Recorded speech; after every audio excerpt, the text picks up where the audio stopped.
Thanks for watching. Don't forget to like, comment, share and subscribe to Mufti Tariq Masood, famous scholar. الحمد لله نحمده ونستعينه ونستغفره ونؤمن به ونتوكل عليه ونعوذ بالله من شرور أنفسنا ومن سيئات أعمالنا من يهده الله فلا مضل له ومن يضلل فلا هادي له ونشهد أن لا إله إلا الله وحده لا شريك له ونشهد أن سيدنا وحبيبنا وشفيعنا وسندنا محمدا عبده ورسوله صلى الله تعالى عليه وعلى آله وأصحابه وبارك وسلم تسليما كثيرا كثيرا. أما بعد فأعوذ بالله من الشيطان الرجيم. بسم الله الرحمن الرحيم.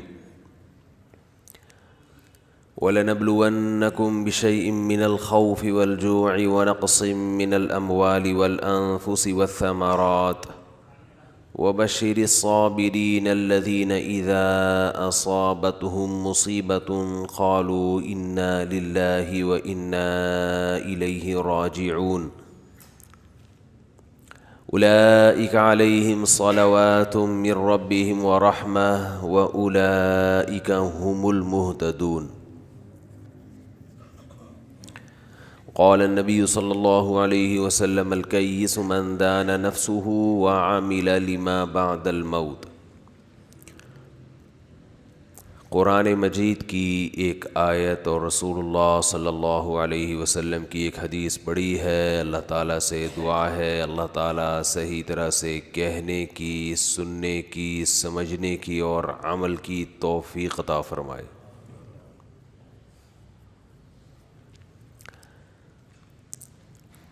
دنیا میں مصیبتیں، پریشانیاں بڑھ رہی ہیں، پھیل رہی ہیں، اور یہ پریشانیاں کوئی نئی چیز نہیں ہے. قرآن مجید میں اللہ تعالیٰ نے ہماری زندگی کا لازمی جز قرار دیا ہے ان پریشانیوں کو. میرے پاس فون آیا پرسوں ایک صاحب کا، بہت زیادہ پریشان، وبا پھیلی ہوئی ہے، کرونا پھیلا ہوا ہے، فیکٹریاں بند ہو رہی ہیں، لوگوں کی بے روزگاری میں اضافہ ہو رہا ہے، بہت سے تاجروں کا کام ٹھپ ہو گیا، مسائل کھڑے ہو رہے ہیں. جب کام ٹھپ ہوتا ہے تو پھر گھر میں بھی مسائل شروع ہو جاتے ہیں.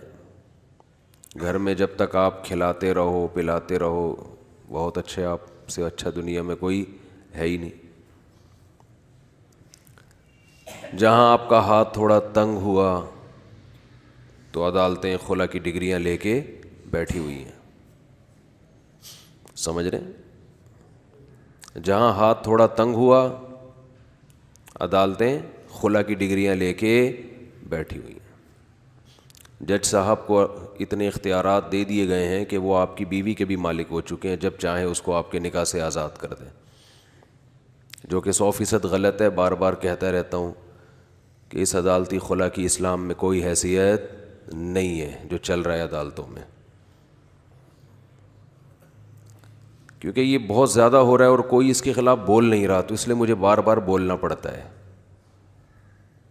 4 دن پہلے ایک شادی شدہ جوڑا میرے پاس آیا، 4 دن پرانی بات ہے. خاتون نے کہیں عدالت سے خلا کی ڈگری لی تھی، اب دوبارہ پرانا والا یاد آ رہا تھا، تو پھر ظاہر ہے مفتیوں سے فتویٰ لیتے ہیں کہ وہ خلا صحیح ہوا تھا یا نہیں ہوا تھا. جب خلا لیا اس وقت کوئی فتویٰ لینے کی ضرورت نہیں. جب دوبارہ شادی کرنے کا خیال آ رہا ہے تو پھر کس سے پوچھ رہے ہیں؟ بولتے کیوں نہیں بھائی مفتیوں سے کہ وہ صحیح بھی تھا کہ نہیں.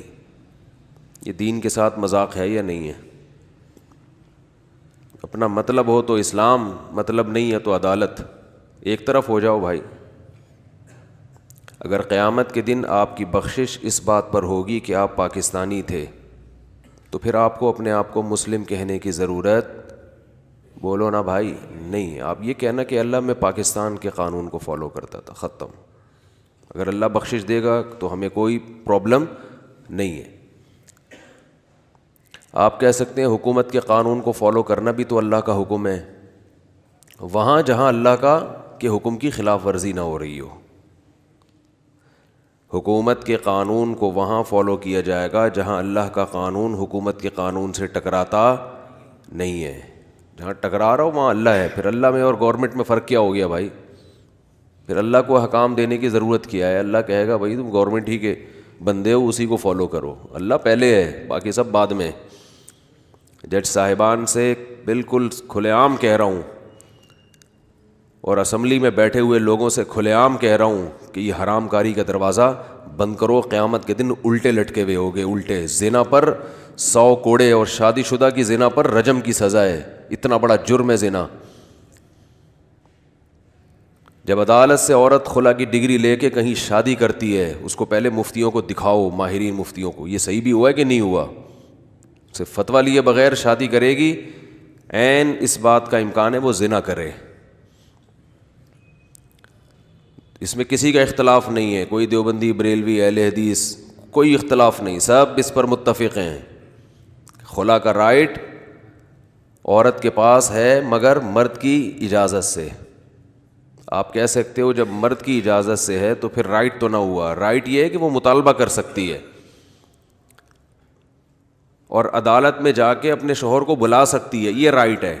کیونکہ طلاق مانگنا اچھا کام نہیں ہے, لیکن اسلام نے کہا اگر ظلم کر رہا ہے تو مانگ سکتی ہو, عدالت کے ذریعے بھی مانگ سکتی ہو, مگر خود نہیں عدالت دے گی. شوہر کو پولیس کے ذریعے اٹھوائے گی, اسے مجبور کرے گی کہ اگر وہ حقوق ادا کرے, نہیں کر رہا تو چھوڑ دے, اس کو چھوڑے گا میاں ہی. صحیح بخاری کی حدیث ہے, جمیلہ بنت ثابت نبی صلی اللہ علیہ وسلم کے پاس آئیں, یا رسول اللہ نہیں رہنا چاہتی شوہر کے پاس. آپ نے ان کے شوہر کو بلا کے حکم دیا کہ ان کو طلاق دو. یہ نہیں کہا کہ میں ڈگری جاری کر رہا ہوں بس. کوئی ایک کیس ہمارے پاس ایسا نہیں ہے کہ نبی نے خود سے کسی عورت کا نکاح ختم کر دیا ہو. چند صورتیں ہیں جہاں نکاح ختم کیا جا سکتا ہے, لعان کی صورت میں, یا اور چند ایک مسائل ہیں. لیکن آج کل عدالت میں جو کیسز چل رہے ہیں ان میں 99.9% وہ ہیں جس میں خلا غلط ہو رہا ہے. کوئی آواز نہیں اٹھا رہا, ہم چیخ گئے بار بار آواز اٹھا کے بول کے, جیسے نقارے میں طوطی کی آواز ہوتی ہے نا, تو نقارے بج رہا ہوں اور ایک طوطا بھی بول رہا ہوں تو طوطے کی کہاں سنائی دیتی ہے, چیخ رہے ہیں. نہ اسلامی نظریاتی کونسل اس پہ آواز اٹھا رہی ہے, نہ مسجد کے ممبروں پہ اس پہ کوئی جس طرح بیان ہونا چاہیے ہو رہا ہے. پورا نظام اور سیاسی جماعتوں کو تو تیل بیچنے کے علاوہ کوئی کام ہے ہی نہیں. تو اپنے چورن بیچنے ہوتے ہیں سیاسی جماعتوں کو, چاہے مذہب کے نام پہ ہوں یا کسی بھی نام پہ. ان کو قوم کے بڑے مسائل سے قطعاً کوئی دلچسپی نہیں ہوتی. ہاں یہ ہوتا ہے کہ بعض دفعہ آپ کا کوئی کام پھنسا ہوا ہو, آپ رابطہ کرو تو کرا دیتے ہیں, وہ اس لیے ووٹ دے دیتے ہیں کہ بھائی یہ میری پارٹی ہے, یہ میرے کام کرائے گی, یہ اس کی پارٹی ہے, یہ اس کے کرائے گی, لہٰذا میں اس کو نہیں دوں گا کیونکہ میرے کام وہ کرائے گی نہیں, میرے کام یہ والی پارٹی کرائے گی. اس حد تک ہے. باقی ملک میں کوئی تبدیلی لانے کی کوشش بڑے پیمانے پر, کوئی خاص طور پر اسلام کے لیے کوشش, وہ تو سب نے تقریباً ختم کر دی ہے. تو اس لیے اللہ کے بندو خود ہی کھڑے ہو جاؤ اس قانون کے خلاف, ججوں کو جا کے ڈراؤ, بولو کیس خارج کر دیا کرو, نہیں دیتے ہم. آخرت میں بخشش پاکستانی ہونے کی بیس پہ نہیں ہوگی, کیونکہ پاکستان جب نہیں تھا تو پھر کیا لوگ جہنم میں جاتے تھے اس وقت؟ ہم ملک سے محبت کرتے ہیں, اپنے ملک سے, اسلام کی وجہ سے. اسلام پہلے ہے, ورنہ انڈیا پاکستان کو توڑنے کی کیا ضرورت تھی میرے بھائی؟ خود سوچو. میں لوگوں سے کہتا ہوں پاکستان کے سارے مسائل حل کرنا چاہتے ہو تو جو مسئلہ ہے, جو سب سے بڑا مسئلہ بنا ہوا ہے نا, اس سے کمپرومائز کر لو. بھائی بین الاقوامی طاقتیں ملک میں خلفشار انتشار پھیلاتی ہیں, تو بین الاقوامی طاقتوں کے حوالے کر دو اپنے آپ کو. دیکھو ایک مثال دیتا ہوں میں, آج پاکستان کو امریکہ کے حوالے کر دیا جائے تو کیا خرابی ہے اس میں؟ کوئی خرابی ہے؟ معاشی لحاظ سے ہمارے سارے مسائل حل, ایک دم ہٹو بچوں. بھائی جب امریکہ کی کالونی بن جائے گی تو علاج ہو جائے گا فری. کراچی بن جائے گا نیو یارک جیسا, ایک دم ہر چیز ہٹو بچوں قسم کی ہوگی کہ نہیں ہوگی؟ بالکل. ڈیفنس پہ جو اتنا پیسہ خرچ ہو رہا ہے اس کی ضرورت رہے گی نہیں. انڈیا بہت تمیز سے بات کرنا شروع کر دے گا اسی دن سے. کشمیر کے مسئلے 2 منٹ میں بولو نا حل, سارے مسئلے ہی حل. پولیس اتنی خوبصورت کہ لوگ پولیس والوں سے رشتے شروع کر دیں گے. حقیقت ہے ان کے ہینڈسم اسمارٹ پولیس کتنی اچھی ہوتی, سارا سیٹ اپ ایک دم کیا ہو جائے گا. آپ کہہ سکتے ہیں ہم غیروں کی غلامی برداشت نہیں کر سکتے. غیر کی ڈیفینیشن کیا ہے؟ اگر آپ کہتے ہو وہ دوسری قوم کے ہم دوسری قوم کے, تو جو ملک کا جو صدر اور وزیر اعظم ہوتا ہے ضروری تھوڑی آپ کی قوم کا ہو. ارے بلوچ الگ قوم ہے, مہاجر الگ قوم ہے, پنجابی الگ قوم ہے, پٹھان الگ قوم ہے, سرائکی الگ قوم ہے. اب سرائکی کا ایک لفظ ہم یاد کر کے آئے ہیں ٹھیک ہے, سرائکی الگ قوم ہے. تیکو ہک چانٹ مرے ساتھ سدھا تھیا ویسے, اس کا مطلب قاری صاحب بتائیں گے بعد میں. تیکو ہک چانٹ مرے سا سدھا تھیا ویسے. اب آپ کو ایک لفظ بھی سمجھ میں نہیں آیا نا, کیونکہ آپ کی زبان کیا ہے, الگ ہے. سندھی الگ زبان ہے, ہند کو الگ زبان ہے. تو ساری زبانوں کا وزیر اعظم یا صدر تو نہیں بنتا نا بھائی. جو بھی بنے گا وہ آپ کی قوم کا نہیں ہوگا. کلچر الگ ہے, قومیں الگ ہیں. تو یہ کہنا کہ ہم دوسری قوم کے غلام بن جائیں گے, کیوں بن جائیں گے؟ ابھی کون سا اپنی قوم کے غلام ہو؟ اگر کوئی پنجابی صدر ہے تو مہاجر کیا اس کے غلام ہے کیا؟ بھائی صدر تو ایک ہی ہوگا نا, وزیر اعظم تو ایک ہی ہوگا, بادشاہ تو ایک ہی ہوگا. جب خلافت عثمانیہ تھی ترک خلیفہ تھے, عرب ماتحت تھے, تو کیا عرب غلام تھے؟ غلام تھوڑی, ماتحت ہوتے ہیں. وہ تو ظاہر ہے کسی ایک کو امیر بنائیں گے تو وہ آپ کی قوم کا بھی ہو سکتا ہے اور دوسری قوم کا بھی. اس میں یہ دیکھا جائے گا اگر یہ قابل ہے, اس میں قابلیت ہے, تو جس قوم کا بھی ہو بنا دو. قابل نہیں ہے تو اپنی قوم کا بھی ہو تو نہیں بناؤ. تو امریکہ والے ہم سے بہرحال زیادہ قابل ہیں. ان کے یہاں لا ہے, قانون ہے, قانون کی بالادستی ہے. اب امریکہ کو بنا دو تو اس میں کوئی غلامی نہیں. آپ کہہ سکتے ہو کہ نہیں ہم پاکستانی ہیں, تو پاکستانی صدر ہوگا, یہ پاکستانی وزیر اعظم ہوگا, پاکستانی یہ قوم ہے. تو وہ اس لیے ہے نا کہ پاکستان ایک کنٹری ہے. جب یہ امریکہ کا حصہ بن جائے گا تو پورا امریکہ ایک کنٹری ہو جائے گا. تو پھر جو بھی وزیر اعظم ہوگا وہ امریکہ سے ہوگا, اور ہم کیا ہوں گے؟ امریکہ ہوں گے.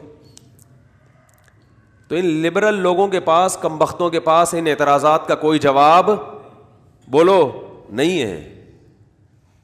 ملکی سرحدیں اور لکیریں اگر نظریاتی بیس پہ نہ ہو تو یہ سرحدیں ہی غلط ہیں.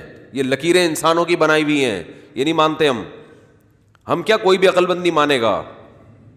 لکیروں کی کیا ہے, یہ یہاں سے یہاں تک امریکہ اور یہاں سے یہاں تک کینیڈا. کیوں بھائی یہ الگ کیوں ہے, یہ الگ کیوں ہے؟ انسانی مفاد اس میں ہے کہ پوری دنیا کو ملا کر ایک کر دیا جائے. اب دیکھو مسقط میں تھوڑی سی آبادی ہے, کراچی کے برابر بھی نہیں ہے عمان میں, لیکن ہر آدمی سونے کے نوالے کھاتا ہے, کیونکہ ایک جگہ پہ جو وسائل پیدا ہو رہے ہیں وہ تھوڑے سے لوگوں میں ڈسٹریبیوٹ ہو رہے ہیں. اور اسی کے پڑوس میں دوسرا ملک ہوگا انتہائی غریب, جس کے پاس کھانے کو روٹی نہیں ہے. تو اب لکیروں کا کیا نقصان ہو رہا ہے کہ ادھر کے وسائل صرف یہ, جب ایک کنٹری ہو جائے گا تو سب کے وسائل سب میں کیا ہوں گے؟ ڈیوائڈ ہوں گے. ادھر کے ادھر استعمال ہوں گے, ادھر کے ادھر, اور ایک دوسرے کے ساتھ جو کشتی ہو رہی ہے, چھینا جھپٹی ہو رہی ہے, نوچ نوچ کے کھا رہے ہیں, یہ ٹینشن بھی ختم. ڈیفنس پہ جو خرچ ہو رہا ہے یہ ٹینشن بھی ختم. تو اس لیے ہم لبرل لوگوں سے کہتے ہیں کہ کنٹری کو امریکہ کے حوالے کر دو, سونے کے نوالے کھاؤ گے. آپ کہہ سکتے ہو ہمارا ایک مذہب ہے, ہمارا ایک کلچر ہے, وہ ختم ہو جائے گا. تو کلچر کو بچا کے کیا کرنا ہے؟ پہلے تو علاج ہے نا وہ بھائی سب سے پہلے تو روٹی ہے, کپڑا ہے, مکان ہے, اچھی تعلیم ہے. کلچر کو کیا کرنا ہے؟ کلچر کی کیا کلچر تو ویسے بھی چینج ہوتا رہتا ہے. آپ کے ابا دادا کو جو کلچر تھا وہ آپ کا تھوڑی ہے. کیسی الٹی الٹی باتیں سکھا رہا ہوں آپ لوگوں کو, دیکھو میں ابھی سیدھی کروں گا اس کو میں انشاءاللہ. کلچر کا کرنا کیا ہے؟ آپ کے نانا کا جو کلچر تھا وہ آپ کا نہیں ہے. ہمیں یاد ہے ہم جب چھوٹے بچے تھے تو کلچر تھا چوڑی پائنچوں والی شلواروں کا, اور کرتے بھی چھوٹے چھوٹے سے ناڑا لٹک رہا ہوتا تھا, معذرت کے ساتھ نظر آ رہا ہوتا تھا. بعض دفعہ لوگوں کو کہنا پڑتا تھا کہ چنٹیں شلوار کی تھوڑی سیدھی کر لو. بہت چھوٹے تھے نا ہم, تو اس وقت کلچر یہ تھا کہ کرتے تھوڑے سے مختصر پہنے جاتے تھے, اور شلوار کی جو چنٹیں ہیں وہ گھیر جو ہے نا شلوار کا وہ نظر آتا تھا, اور پائنچے بھی ایسے. اور پرانے کلچر میں جائیں گے, میں جیسے گاؤں دیہاتوں کے بعض پسماندہ علاقوں میں گیا ہوں, وہاں بہت پرانا کلچر ہے. وہاں شلوار کے ایک پائنچے میں 2 آدمی آرام سے آ سکتے ہیں, حقیقت ہے. تو وہ جو شلوار کا ایک پائنچا ہوتا ہے نا, وہ ایک کے بجائے وہ پورا شامیانہ ہوتا ہے, وہ پوری بارات آ سکتی ہے اس میں, اتنے بڑے بڑے پائنچے. اب وہ اس کو روتے رہے, ہمارا کلچر کراچی والوں نے چینج کر دیا, شلوار کے پائنچے کیا ہو گئے, مختصر ہو گئے. ٹھیک ہے, کلچر کی بھی ایک انسان کو محبت ہوتی ہے, لیکن اتنی ویلیو تو نہیں ہے نا کہ آپ اپنی صحت پہ, اپنے ڈسپلن پہ, اپنے سارے سسٹم پہ. ہمارے ہاں کچھ بھی نہیں ہے, لوگ گرین کارڈ کے لیے مرتے ہیں, تو یہی اسی کو اگر گرین کر دیا جائے, واہ واہ, زبردست پیشکش. پہلے آئیے پہلے پائیے کی بنیاد پہ. ہماری دوسری کوئی برانچ نہیں ہے. لیکن یہ سب کچھ کیوں نہیں؟ ہاں, مذہب کی بھی اب آزادی, آپ کہہ سکتے ہو بھائی مذہب کی آزادی نہیں ہوگی. کیوں نہیں ہوگی؟ امریکہ میں نماز پڑھنے پر پابندی ہے. ہم نے مسجدوں میں گارڈ رکھے ہوئے ہیں, یہاں شلوار قمیض میں بھی لوگ گارڈ یعنی لائسنس والا اسلحہ لے کے بیٹھتے ہیں. یہ میں ویسے ہی آپ کی جنرل نالج کے لیے بتا دوں. جب اللہ کی طرف سے موت مقدر ہوتی ہے تو اونٹ پہ بیٹھے ہوئے آدمی کو بھی کتا کاٹ لیتا ہے. یہ نہیں کہ اللہ سے لڑ رہے ہیں, لیکن حفاظت کا الحمدللہ مسجد میں پورا انتظام ہے. سول ڈریس میں بھی لوگ, اور گارڈ وارڈ بھی ہیں, وہ تو آپ نے دیکھے بھی ہیں. تو لیکن امریکہ میں اگر میرا بیان ہوتا تو اس تکلف کی ہمیں ضرورت بولو نہیں تھی. ہم امن اور مکمل شانتی کے ساتھ بیان کرتے, اور اس بیان پر تو امریکہ خوش ہو کے ویسے ہی مجھے بہت ایوارڈ دے دیتا کہ حضرت آپ بار بار امریکہ آیا کریں اور یہ بیان دیا کریں کہ پاکستان کو کس کے حوالے کر دیا جائے, امریکہ کی کالونی بنا دو, سب مل کے کھائیں گے بھائی. جہاں اتنی قومیں ہیں, ایک اور قوم صحیح, گورا بھی ہمارے ساتھ ہو جائے گا. تو یہ دنیا نے نا لوگوں کو مصنوعی آزادی اور تکلف ٹوپی ڈراموں میں ڈالا ہوا ہے کہ آزادی کس چیز کی آزادی؟ غلام کس کے تھے؟ نہ پہلے اس نے رسی سے باندھ کے تم کو غلام بنایا ہوا تھا, نہ بنایا ہوا ہے. خام کھا کے ٹوپی ڈرامے. ایک صاحب کہنے لگے وہ کنٹری آزاد ہوا تھا فلاں سن میں. میں نے کہا کس سے آزاد ہوا؟ تو انہوں نے کہا فلاں ملک سے. تو میں نے کہا اس کا مطلب وہ ملک ابھی بھی غلام ہے, وہ ملک ابھی بھی غلام ہے. او بھائی 2 ٹکڑے ہو گئے تو اس کو آزادی تھوڑی کہتے ہیں. تو امریکہ میں اس سے زیادہ آزادی ہے مسجدیں, اب بلکہ وہاں مسجد بنانا اس لحاظ سے وہ مسجد زیادہ مضبوط بنتی ہے کہ پہلے وقف فنڈ قائم کرنا پڑتا ہے. آپ مسجد کے لیے امریکہ میں زمین خریدو تو گورنمنٹ کو پہلے یہ بتانا پڑے گا کہ اس مسجد کے وسائل آپ کے پاس کہاں سے آئیں گے. چندے پہ نہیں چلے گی, کیونکہ چندہ آج ملے گا کل نہیں ملے گا. تو پراپر طریقہ ہونا چاہیے. وہاں مسجد زیادہ مضبوط ہے, تبھی چرچ زیادہ تر مسجدوں میں تبدیل ہو رہے ہیں کہ وہ پہلے سے وقف شدہ ہوتے ہیں. اور وہاں کا یہ لا ہے کہ جو جگہ عبادت کے لیے وقف ہو گئی, چاہے وہ چرچ ہو, چاہے مندر ہو, چاہے مسجد ہو, قیامت تک اس میں اب کوئی کسی کی ذاتی وہ پراپرٹی نہیں بن سکتی. بہت سے ملکوں میں یہ قانون ہے. کتنی آزادی. حج پہ پابندی ہے امریکہ میں. ارے بولو کیا ہو گیا یار, ایسا تو حج بھی کرو آپ جناب اللہ بھلا کرے داڑھی بھی رکھو, امریکن آرمی میں فوجیوں نے داڑھیاں رکھی ہوئی ہیں جو مسلمان فوجی ہیں. ہمارے ایک دوست امریکہ کی ایک آرمی میں نہیں بلکہ وہ جو ان کی پولیس ہوتی ہے نا, اسپیشل پولیس, جو شہر کے اندر جو بڑے بڑے جو کرمنل کیسز ہوتے ہیں ان سے نمٹنے والی پولیس, تو وہ اس میں ان کو جاب ملی, ان کی اتنی بڑی داڑھی, تو وہ چلے گئے اس میں. تو ایک دن آئے داڑھی چھوٹی چھوٹی, میں نے کہا یار یہ تو آپ نے غلط کیا. کہہ رہے بھائی میں اپلیکیشن دوں گا تو مجھے پرمیشن مل جائے گی. میں نے کہا اپلیکیشن میں کیا اپلیکیشن؟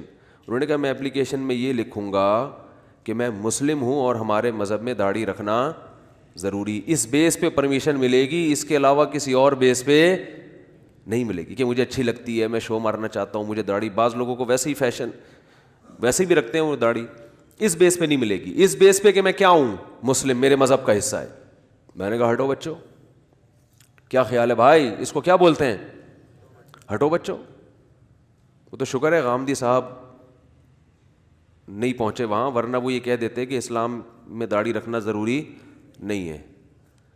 ابھی تک امریکن یہی سمجھ رہے ہیں کہ اسلام کا ایک حکم ہے, اس وجہ سے مسلمان رکھتے ہیں. تو بات یہ چل رہی تھی کہ ہم اپنے آپ کو اگر امریکہ کے حوالے کر دیتے ہیں تو ہم ہٹو بچوں ہو جائیں گے. اور اس پر جتنے اعتراضات ہیں, ہماری آزادی سلب نہیں ہوگی. جو امریکہ جا کے رہتے ہیں وہ غلام تھوڑی ہوتے ہیں وہ, تو ہمارا سب سیٹ اپ کیا ہو جائے گا, ہٹو بچوں. اس سارے مسائل جو آج چل رہے ہیں ملک میں, اتنا خلفشار, کنٹینر, ہر تھوڑے دن کے بعد کوئی نیا کنٹینر خرید کے روڈ پہ لا کے ڈالا ہوا ہوتا ہے لوگوں نے, کنٹینروں کا خرچہ ہو رہا ہے بلا وجہ کا, ایسا ہی ہے نا. پھر سیاسی لوگوں کی تقریریں, اور عجیب چل رہا ہے حساب کتاب. اور جو آپس میں نفرتیں, وہاں دو جماعتیں ہی ہوتی ہیں اکثر, دو قسم کے پھڈے ہیں. ہمارے یہاں تو پتہ ہی نہیں یہ لڑنا کس نے, ہمارے یہاں یہ بھی نہیں پتا کہ یہ جو کام خراب ہو رہا ہے یہ کس کمبخت کی ذمہ داری ہے. کراچی کی ٹوٹی ہوئی سڑکوں کا ذمہ دار کون ہے, گٹر کے ڈھکنوں جو چوری ہو رہے ہیں ان کا ذمہ دار کون ہے, گٹر ابل رہے ہیں یہ وزارت کس کے پاس ہے. یہی نہیں سمجھ میں آ رہا ہوتا کہ بددعا کرنی ہے تو کس کے خلاف کرنی ہے. جس کو خلاف کرو بولتا ہے میں تھوڑی ذمہ دار ہوں, میں نے تھوڑی مارا ہے. وہ موٹے آدمی کا جنازہ تھا نا, کوئی اٹھا نہیں رہا تھا, سب کہہ رہے تھے ہم نے تھوڑی مارا ہے بھائی. تو غربت بھی ختم, مہنگائی بھی ختم, سپر پاور بن کے آ جائے گا پاکستان. تو یہ لکیروں کی کوئی ویلیو نہیں ہے. یہ انسانوں نے اپنے ذاتی مفاد کے لیے, حکمران اپنے ذاتی مفاد کے لیے بناتے ہیں. ایک وڈیرا ہوتا ہے وہ چاہتا ہے میری حکومت یہاں تک. انسانیت کا مفاد ان لکیروں کو ختم کرنے میں ہے. لیکن اس کے باوجود اگر ہم پاکستان کو پاکستان باقی رکھنا چاہتے ہیں اور یہ لکیریں باقی رکھنا چاہتے ہیں تو اس کی صرف ایک ہی بیس ہو سکتی ہے, وہ ہے لا میں اسلام ہونا چاہیے. عملی زندگی میں اسلام تو امریکہ میں بھی ہو سکتا ہے میرے بھائی, یو کے میں بھی ہو سکتا ہے. فرق صرف کیا ہے, اسلام یہاں سپیریئر ہونا چاہیے لا میں, عدالتوں میں, اور غیر مسلم کنٹری میں اسلام پر چلنے کی آزادی ہے لیکن اسلام سپیریئر نہیں ہے. صاحب ہدایہ نے 700 سال پہلے لکھا, الاسلام یعلو ولا یعلی علیہ. اسلامی کنٹری میں اسلام اوپر ہوگا, اس سے اوپر کوئی چیز نہیں ہوگی. ہم اوپر ہوں گے, ہم آپ کو اجازت دیں گے کہ مندروں میں بھی جا سکتے ہو, چرچ میں بھی جا سکتے ہو, آپ اپنے حساب سے زندگی گزار سکتے ہو. جب ٹکراؤ ہوگا قانون کا تو سپیریئر کیا ہوگا, اسلام. سمجھ میں نہیں آ رہی میرا خیال ہے بات. تو اسلام کی جو بیس بنیادی مسائل ہے نا وہی ہماری عدالتوں نے مسخ کر دی. کل نادرا کے آفس کسی کام سے جانا تھا, میں نے کہا اگر کوئی آدمی 4 کے بعد 5ویں کرتا ہے رجسٹریشن ہو جائے گی؟ انہوں نے کہا ہاں. تو میں نے کہا 5ویں تو اسلام میں الاؤ نہیں ہے. انہوں نے کہا رجسٹریشن ہوتی رہے گی. ہمارا 4.5. اب یہ کیا ہو رہا ہے؟ وہ تو لوگ کرتے نہیں تو اس کا ابھی نقصان نہیں آ رہا, لیکن اس سے تو 18 شادیاں لوگ کر لیں گے. انہوں نے کہا بس چل رہا ہے. تو میں نے کہا اس کو پہلے یہ لا ہونا کہ ڈیورس پیپر پہلے بنے گا پھر رجسٹر ہوگی, ایک کو سائڈ پہ کرے گا تو آئے گا نا, ریپلیس ہوگی. نہیں بھائی, لاتے رہو ہول سیل کے حساب سے. ایک طرف اتنی آزادی, دوسری طرف اتنی کہ جہاں اسلام نے اجازت دی ہے کہ آپ سیکنڈ میرج بیوی کی پرمیشن کے بغیر کر سکتے ہیں, وہ اللیگل ہے. وہ جیسے ہی کیا آپ کی بیوی بیگم آپ کو کہاں کر دے گی, اندر, چلو بھائی جیل میں بیٹھا ہوا ہے. تو عجیب بوکھلاہٹ ہے, کچھ دھجیاں اڑائی جا رہی ہیں, کسی کو اچھا مسئلہ یہ ہے کہ جو صحیح کرنے والے ہیں وہ کوشش بھی نہیں کرتے, وہ آواز ہی نہیں اٹھاتے. ان کے آوازیں مخصوص مسائل پہ گھوم رہی ہیں جس پہ پبلک اکٹھی ہو جاتی ہے. چند ایک ہمارے مشہور مسائل ہیں جو ملک میں ہمیشہ سے اٹھائے جاتے ہیں, بس وہی انہی کے گرد ہم گھومتے رہیں گے. تو بھائی ہم چاہتے ہیں یہ ملک باقی رہے, یہ امریکہ کے حوالے نہ کیا جائے, اس کی لکیریں باقی رہیں, اس پہ جو ہم اتنا سارا بجٹ جو اپنے دفاع پہ خرچ کر رہے ہیں کرتے رہیں. کہ دفاع پہ جب ہی خرچ کریں گے نا جب اس کی بارڈر محفوظ ہوگا, تو بارڈر بھی محفوظ. اچھا مجھے ایک بات بتاؤ, انڈیا سے پاکستان کو الگ کرنے کی بھی ضرورت نہیں تھی, دونوں ایک کنٹری ہوتے, کیا مزے سے. چائنا سے بڑی پاور ہوتی کہ نہیں ہوتی, کیونکہ انڈیا پاکستان اگر نہ ٹوٹتا تو بنگلہ دیش بھی الگ نہ ہوتا. تو انڈیا پاکستان بنگلہ دیش ملا کے ایک کنٹری ہوتا. کیا پاورفل گورنمنٹ ہوتی, سارے وسائل جو ڈیفنس پہ خرچ ہو رہے ہیں وہ ادھر ہی ہوتے. لیکن قائد اعظم محمد علی جناح رحمۃ اللہ علیہ نے کیا آواز اٹھائی تھی کہ ہم کیا ہیں, مسلم ہیں, ہمیں لا چاہیے اسلامی. عملی زندگیوں میں اسلام وہ بات کی چیز ہے, سپیریئر کیا ہونا چاہیے. اسلام ایک ایسا کنٹری جس کا لا کیا ہوگا, آئین کیا ہوگا, اسلام سے شروع ہوگا, اسلام سے. اور وہ ہو بھی گیا الحمدللہ. حاکم اعلیٰ صرف اللہ کی ذات ہے, اصل حاکم کون ہے, اللہ ہے. تو بتا دیا کہ جو وزیر اعظم یا صدر ہے یہ اصل گورنمنٹ ان کی نہیں ہے, اصل گورنمنٹ تو اللہ کی ہے. یہ بڑی خاندانی چیز پاکستان کے آئین میں شامل کر دی, امپلیمنٹ بالکل بھی نہیں ہے. تو اس لیے میں بار بار کہتا ہوں کہ دیکھو ہم یہ غربت برداشت کر رہے ہیں, یہ مہنگائی برداشت کر رہے ہیں, یہ ٹوٹی ہوئی سڑکیں, ابلتے ہوئے گٹر, یہ اسلامی تعلیمات نہیں ہے کہ یہ ہوں ابلیں. صرف اس بیس پہ برداشت کر رہے ہیں کہ ہمیں الگ اپنے کنٹری کو الگ رکھنا ہے تاکہ ہم اس میں اسلام کو نافذ کر سکیں, اسلامی قوانین کو. تو جو ہمارے ٹیلی ویژن پہ آنے والے اینکرز ہیں, جو لبرل قسم کے اینکرز ہیں, وہ اسلام کی بات انہوں نے کرنا چھوڑ دی ہے, بلکہ اسلام کے اگینسٹ چلتے ہیں. تو سب سے پہلے ان سے یہ کہا کرو کہ اگر آپ اسلام کی بات نہیں کرتے تو پھر پاکستان کو انڈیا کے ساتھ ملایا جائے. ہم پھر یہ علیحدگی ہمیں نہیں پسند ہے. ہماری کوئی ہندوؤں سے ذاتی دشمنی تھوڑی ہے, ان کا الگ کلچر, ہمارا الگ کلچر. تو عیسائیوں کا بھی الگ کلچر, سکھوں کا بھی الگ کلچر. کلچر تو یہاں رہ کے بھی ہو سکتا ہے. ارے ہم نے دیکھا ہے یار, یہاں ناظم آباد کا الگ کلچر ہے, آپ تھوڑا سا اورنگی ٹاؤن چلے جائیں تو تھوڑا سا ڈفرینٹ ہوگا, ڈیفینس چلے جائیں تو بالکل ہی اسٹائلس, وہ بالکل اسٹائل کیا ملے گا آپ کو, الگ صحیح اسٹائل ملے گا آپ. وہاں چھوٹی موٹی بیماریاں ہی نہیں ہوتی ڈیفینس میں. بھائی بڑے لوگوں کی بیماریاں کیا ہوتی ہیں, یہ نزلہ زکام نہیں, کینسر, اللہ بچائے سب کو. صاحب کو کیا ہے جی, کینسر چل رہا ہے آج کل, اللہ نہ کرے ایڈز, اللہ سب کو بچا کے رکھے. غریبوں کی بیماریاں کیا ہیں, کھانس رہا ہے ایک ہفتے سے. ڈیفینس کی بیماریاں شوگر, پریشر, انتقال ہوا برین ہیمریج سے. کس سے انتقال ہوا, اللہ بچائے سب کو. ڈیفینس والے بھی ہمارے بھائی ہیں, بہت دوست وہاں سنتے ہیں. ایک مثال, آپ کی تعریف کر رہا ہوں میں, آپ کی تعریف, چھوٹی موٹی بیماریاں نہیں. غریبوں کی بیماری کیا ہے, گٹر میں گرنے سے مر گیا, یہی ہوتا ہے نا, ڈھکن کھلا ہوا تھا جا رہا. ان کو بلڈ پریشر, شوگر موگر ان کے مسائل نہیں ہے, ٹرک والا اسٹیکر بنا کے چلا گیا. یہی ہوتا ہے. تو کلچر کتنا ڈفرینٹ ہے یا نہیں ہے, بالکل الگ کلچر ہے. وہ مجھ سے ایک صاحب نے کہا نا کہ یار وہ ایک سیٹھ نے 1 کروڑ روپے اپنے بچے کی شادی پہ اڑا دیے، اسراف ہے. میں نے کہا آپ نے 1 کروڑ کبھی خواب میں بھی دیکھے نہیں ہیں، اس لیے آپ کو کیا لگ رہا ہے یہ اسراف. لوگوں کی آمدن 10-10 کروڑ روپے ہے مہینے کی جو مالدار ہیں، تو ان کے لیے 1 کروڑ خرچ کرنا اسراف نہیں ہے. تو اس لیے ہر ایک پر کوئی ایک ہی لاٹھی سے نہیں ہانکا کریں. حضرت مولانا طارق جمیل صاحب چلے گئے تھے نا ایک شادی میں، اس میں کروڑوں روپے خرچ کر دیے، کروڑوں روپے. مجھے نہیں پتا وہ کیے نہیں کیے کیا تھا، مس گیدرنگ تو بہرحال غلط ہے، لیکن اگر 1 کروڑ روپے کسی نے خرچ کیا اور اس ماہانہ 10 کروڑ کماتا ہے تو کچھ بھی نہیں ہے. تو یہ اسراف جو ہے نا ہر آدمی کی اپنی حیثیت کے حساب سے ہوتا ہے، سمجھ رہے ہو؟ ورنہ غریب آدمی تو 1 لاکھ کے ولیمے کو بھی بہت سمجھے گا کہ 1 لاکھ روپے اڑا دی، 1 لاکھ میں تو کیا کیا ہو سکتا ہے، میرے گھر کی چھت ڈل سکتی تھی. تو اس لیے ہر آدمی کا حساب کتاب دوسرے سے مختلف ہے. ہم مدرسے میں رہتے تھے، بہت مالدار طلبہ بھی تھے، بہت غریب بھی تھے. جو مالدار تھے ان کا روزانہ مرغے آ رہے تھے ان کے گھروں سے، تو اب غریب آدمی کا یہ روز مرغے کھا رہے ہیں.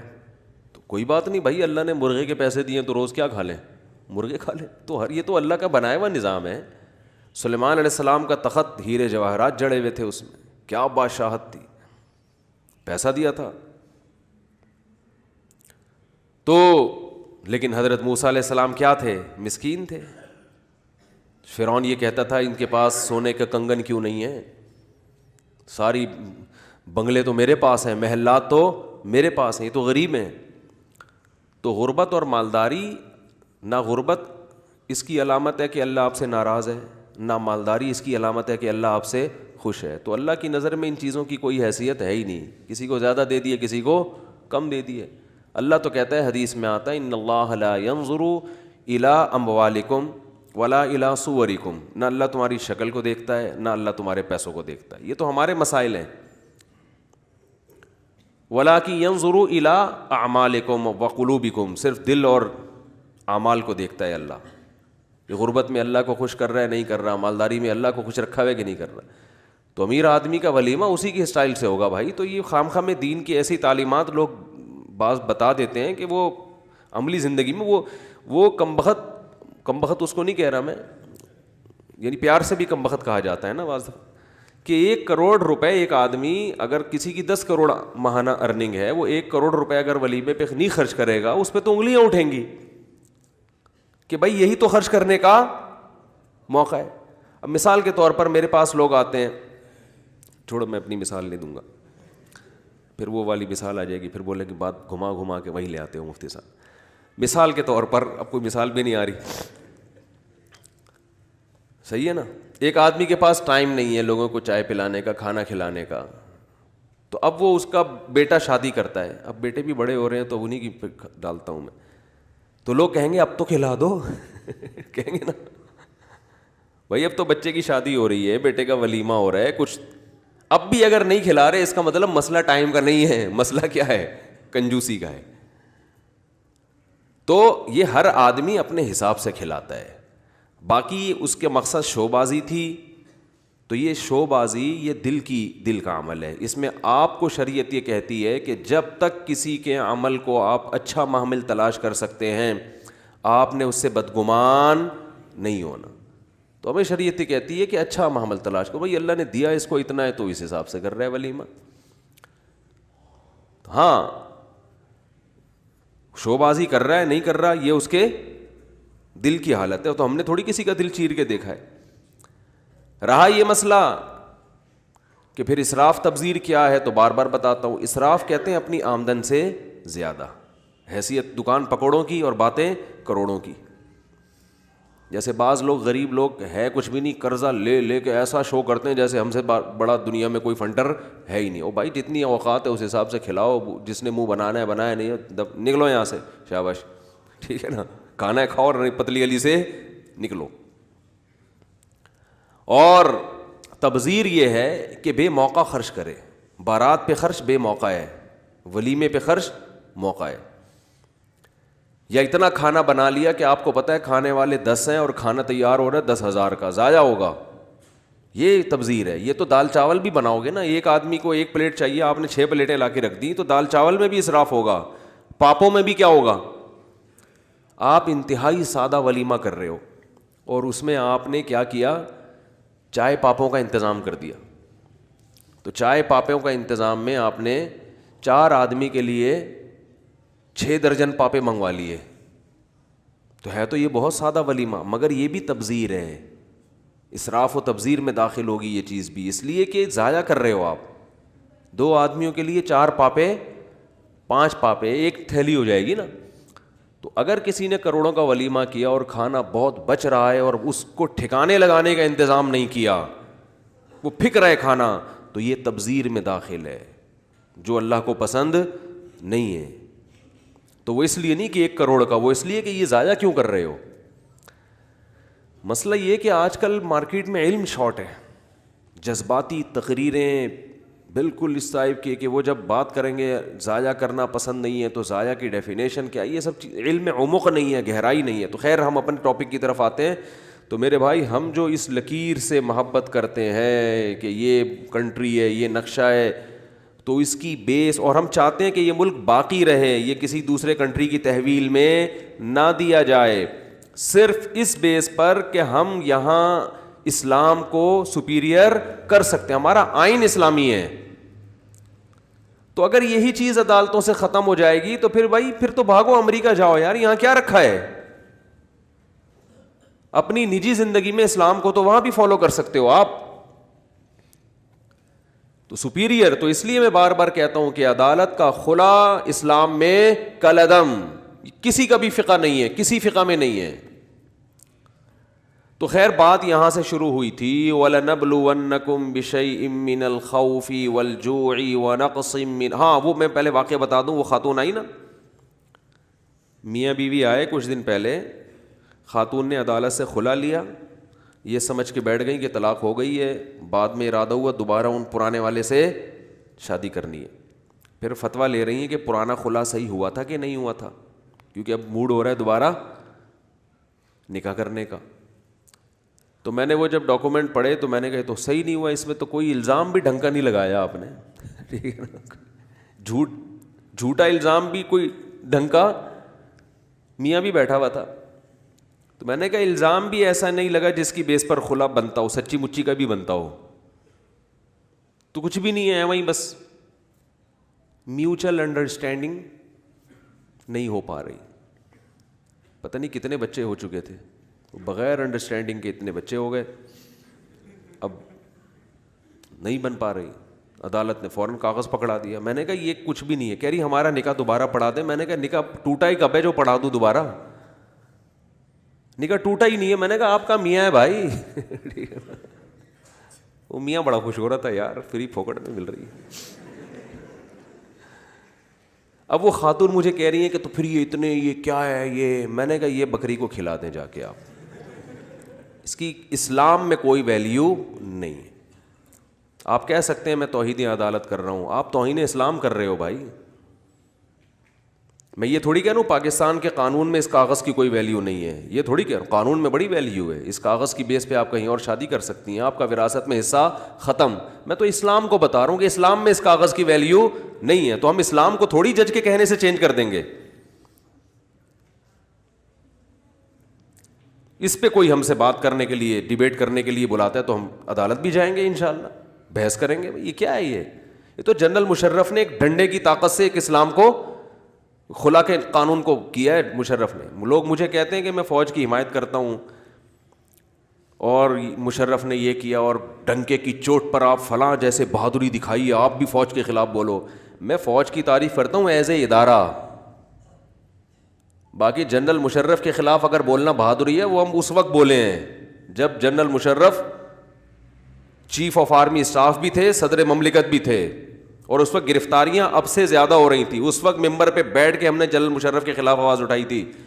تو یہ جو ہم آرمی کی تعریفیں کرتے ہیں نا, یہ آرمی کے بوٹ پالش کرنے کے لیے نہیں کرتے, نہ ہمیں آرمی سے ایک روپیہ ملتا ہے اس کا, نہ کوئی شاباشی ملتی ہے, کخ بھی نہیں ہے. اور بہت سے لوگ فوج کے خلاف بولتے ہیں لوگوں سے تھپکیاں لینے کے لیے, اپنے آپ پہ بہادری کا لیبل لگانے کے لیے کہ لوگ کہیں گے حق پرست آدمی ہے, فوج کے خلاف بول رہا ہے. لیکن جب ان کے فوجیوں کے ساتھ اٹھنا بیٹھنا ہوتا ہے تو مکھن میں سب سے آگے وہی ہوتے ہیں. تو اس لیے ہمیں مثالیں نہ دیا کریں کہ فوج کے خلاف ڈٹ کے بولتا ہے تو آپ بھی ڈٹ جاؤ. وہ ڈٹ کے جو بول رہا ہے وہ اس سے ملک کو فائدہ کیا دے رہا ہے, وہ کنٹری کو کیا فائدہ پہنچا رہا ہے. ڈٹ کے بولنے پر گورنمنٹ کی طرف سے کوئی پابندی نہیں ہے, کیونکہ لکیر جس کی ہم بات کر رہے ہیں, جن لکیروں کی حفاظت, تو جغرافیائی لحاظ سے ان لکیروں کی حفاظت فوج کے علاوہ کوئی بھی نہیں کر رہا. دنیا کے ہر کنٹری میں اپنی فورسز سے محبت سکھائی جاتی ہے سوائے پاکستان کے. یہاں اینکر ٹی وی میں ہر اینکر بیٹھ کے فورسز کے خلاف بولتا ہے. اس کی وجہ یہ ہے کہ یہ پاکستان کی لکیریں ان کو پسند ہے ہی نہیں, کیونکہ نظریاتی بیس پہ ہے نا ملک. ان کو کیا کہ پاکستان ٹوٹ جائے, ان کو کیا, ان کا کیا اس سے, تو یہ اپنی ڈھرک نکالتے رہتے ہیں بیٹھ کے. باقی افراد میں خامیاں وہ تو ہیں بھائی. جنرل مشرف کو تو ہم کبھی پسند نہیں کرتے, بیڑا غرق کر دیا ڈنڈے کی زور سے, بہت سے الٹے سیدھے. لیکن اس وقت دیکھ لو جنرل مشرف کا ساتھ کس نے دیا تھا. آج جو فوج کے خلاف صبح شام بول رہے ہیں, سب سے زیادہ ساتھ دینے والے وہی تھے, اس وقت ساتھ دے رہے تھے جب مشرف صاحب غلط کر رہے تھے. تو بہادری کے لیبل پبلک کے سامنے لگوانا بہت آسان کام ہے, ٹھیک ہے نا. بہادری یہ ہوتی ہے کہ عوام جو کہہ رہی ہے آپ اس کے خلاف چل کے دکھاؤ.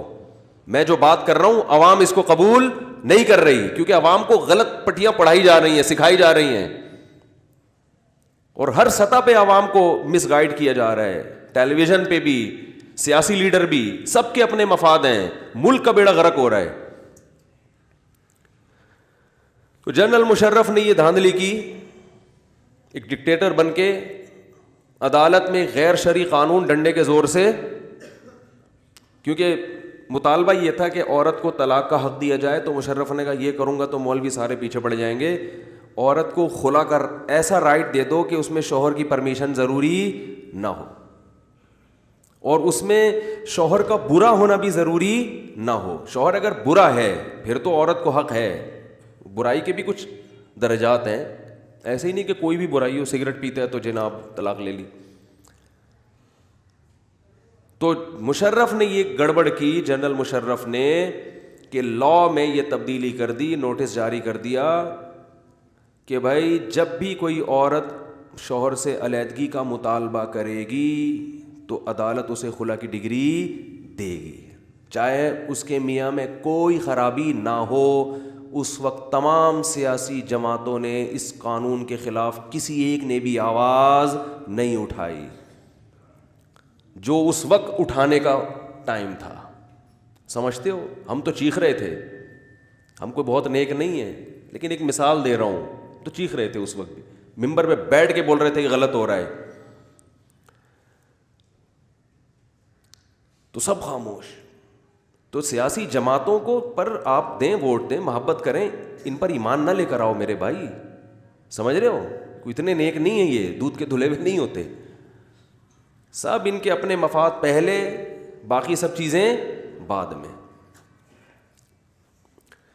تو ہاں ان سے کام نکلواؤ, آپ جو اچھے اچھے کام نکلوا سکتے ہو آپ وہ نکلواؤ. ہم یہ نہیں کہتے کہ آپ جس سیاسی جماعت میں اس کو چھوڑ دو. آپ اگر آپ کوئی خیر کا کام کروا سکتے ہو کرواؤ بھائی ان سے, کیونکہ انہی کے ذریعے ہو سکتا ہے, چابی تو انہی کے پاس ہے. لیکن ان کی محبت میں اندھے مت ہو, اندھے مت ہو ان کی محبت. یہ آپ کو آپس میں لڑوا کے کل ایک میز پہ بیٹھ کے چائے پی رہے ہوں گے قوم کے وسیع تر مفاد میں. سمجھ رہے ہو, یہی فوج کل بری تھی آج اچھی ہو جائے گی, آج اچھی ہے کل بری ہو جائے گی, پھر پرسوں دوبارہ اچھی ہو جائے گی, ترسوں دوبارہ بری ہو جائے گی. سمجھ رہے ہو, جب فوج ان کے لیے ہاتھ بڑھائے گی نا, آؤ تو یہ بہت اچھی فوج, یہی آرمی بہت زبردست, ہٹو بچوں, ٹھیک ہے نا. اسی سے اتحاد قوم کا وسیع تر مفاد ہوگا. تو ان کے کہنے پر آپ اپنے کنٹری کے خلاف چلتے ہو یار. مجھے بتاؤ جو بیچارہ فوجی بارڈر پہ لڑ رہا ہے,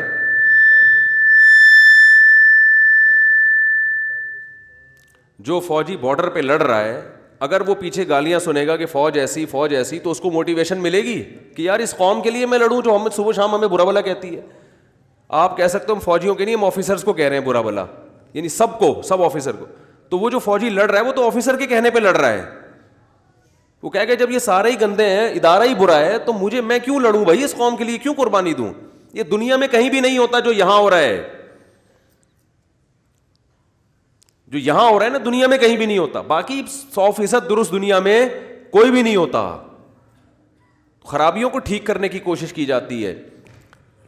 تو خیر میں اب جلدی سے اپنے اصل ٹاپک کی طرف آتا ہوں. تو میں یہ عرض کر رہا تھا یہ جو لکیریں ہم نے برداشت کی ہوئی ہیں اور سب کچھ صرف اس لیے کہ نظام کیا ہونا چاہیے, اسلام, اسی کے لیے قربانیاں ہیں, اسی کے لیے, اور اسلام حقیقی معنوں میں آئے گا تو یہ سارا نیچے کا سسٹم آٹومیٹیکلی ٹھیک ہو جائے گا. آپ کو پتہ ہی نہیں چل رہا کہ آپ نے کرنا کیا ہے. ایک صحافی کا بڑا ٹائٹ مضمون آیا تھا, اس نے کہا تھا ہم جو ترقی نہیں کر رہے ہیں نا, اس کی ایک وجہ یہ بھی ہے کہ ہمیں ابھی تک یہی نہیں پتہ چل رہا کہ ہم نے ترقی اردو میں کرنی ہے یا انگلش میں کرنی ہے. ابھی تک 70 سال میں یہ طے نہیں ہوا. سمجھ رہے ہو, یہی نہیں پتہ چل رہا کہ آپ کی زبان اردو ہے یا انگلش. علماء نے مطالبہ کیا تھا کہ بھئی جیپنیز جب جاپانی زبان میں ترقی کر سکتا ہے, فرانسیسی انگلش سیکھے بغیر اپنی مادری زبان میں ترقی کر سکتے ہیں, اور اللہ بھلا کرے آپ کا چائنیز انگلش سیکھے بغیر ترقی کر سکتے ہیں. ترکی نے اتنی ترقی کی, طیب اردگان کو دس اور دیٹ کے علاوہ انگلش کا کوئی تیسرا لفظ نہیں آتا, تو ہم بھی اردو میں کیوں نہیں کر سکتے؟ اور ہماری اردو تو کا حجم تو بہت بڑا ہے, بہت بڑا ہے. ہندی بھی تو اردو ہی ہے نا, ہندی اردو ایک ہی چیز ہے. تو یا تو آپ سارا سلیبس کر دیتے کس میں, اردو میں, انگلش ایز اے لینگویج سکھائی جاتی. اور اگر یہ فلسفہ آپ کی سمجھ میں نہیں آ رہا تھا تو بھائی پھر پہلے دن سے ہی سب کچھ کیا ہونا چاہیے تھا, انگلش میں ہو جانا چاہیے تھا. اردو اسکول ہی ختم ہو جانے چاہیے تھے. ایک طرف تو آتے, اب تک تو سیکھ چکے ہوتے نا انگلش, 70 سال بعد جا کے تو اب تو انگلش سے لوگوں کو مناسبت ہو جاتی. نہ ادھر کے رہے نہ ادھر کے, اور مزید 100 سال اسی طرح چلتے رہیں گے, پتہ ہی نہیں چلے گا کہ کس زبان میں ہم نے پڑھنا ہے. وہ میں بار بار واقعہ بتاتا ہوں. ایک صاحب میرے ساتھ جہاز میں, تو میں نے اردو اخبار منگوایا, تو ان کے لیے میں نے کہا یہ انگلش اردو پڑھیں, ان کو اردو نہیں آتی تھی. میں نے کہا چلیں یہ انگلش آپ پڑھ لے, کہہ رہے انگلش بھی نہیں پڑھ سکتا. اب شکل سے پڑھے لکھے لگ رہے تھے, تو میں نے کہا یہ انگلش اخبار پڑھ لیں آپ, کہہ رہے ہیں یہ بھی نہیں. میں نے کہا کیوں؟ کہہ رہے ہیں انگلش اسکولوں میں پڑھا ہوں. تو میں نے کہا تو پھر آپ کو تو زیادہ پڑھنا چاہیے. کہہ رہے ہیں وہ اسکولوں کی پڑھائی کا آپ کو پتہ ہے, چونکہ شروع سے سب کچھ انگلش میں تھا تو اتنا مشکل تھا, تو انگلش تو اس لیے نہیں آئی, اردو اس لیے نہیں آئی کہ وہ اردو اسکولوں میں ہی نہیں پڑھا ہم نے. تو بالکل فارغ ہو کر یہ پوری قوم من حیث القوم, اگر میں قسم اٹھا کے بولوں نا کہ یہ حالت ہے تو میں جھوٹ نہیں بولوں, میں قسم میں جھوٹا نہیں ہوں گا. چند ایک لوگوں کو ہم دیکھ رہے ہیں وہ فرفر انگلش بول رہے ہیں, وہ چند ایک ہیں. من حیث القوم بیڑا غرق ہو گیا ہے. اٹھا کے دیکھو, یہاں دیکھ لو کتنے لوگ بیٹھے ہوئے ہیں, نہ انگلش کے رہے نہ اردو کے رہے. اردو میں کسی کے سامنے صحیح اردو بولو اس کو سمجھ میں ہی نہیں آ رہا ہوتا,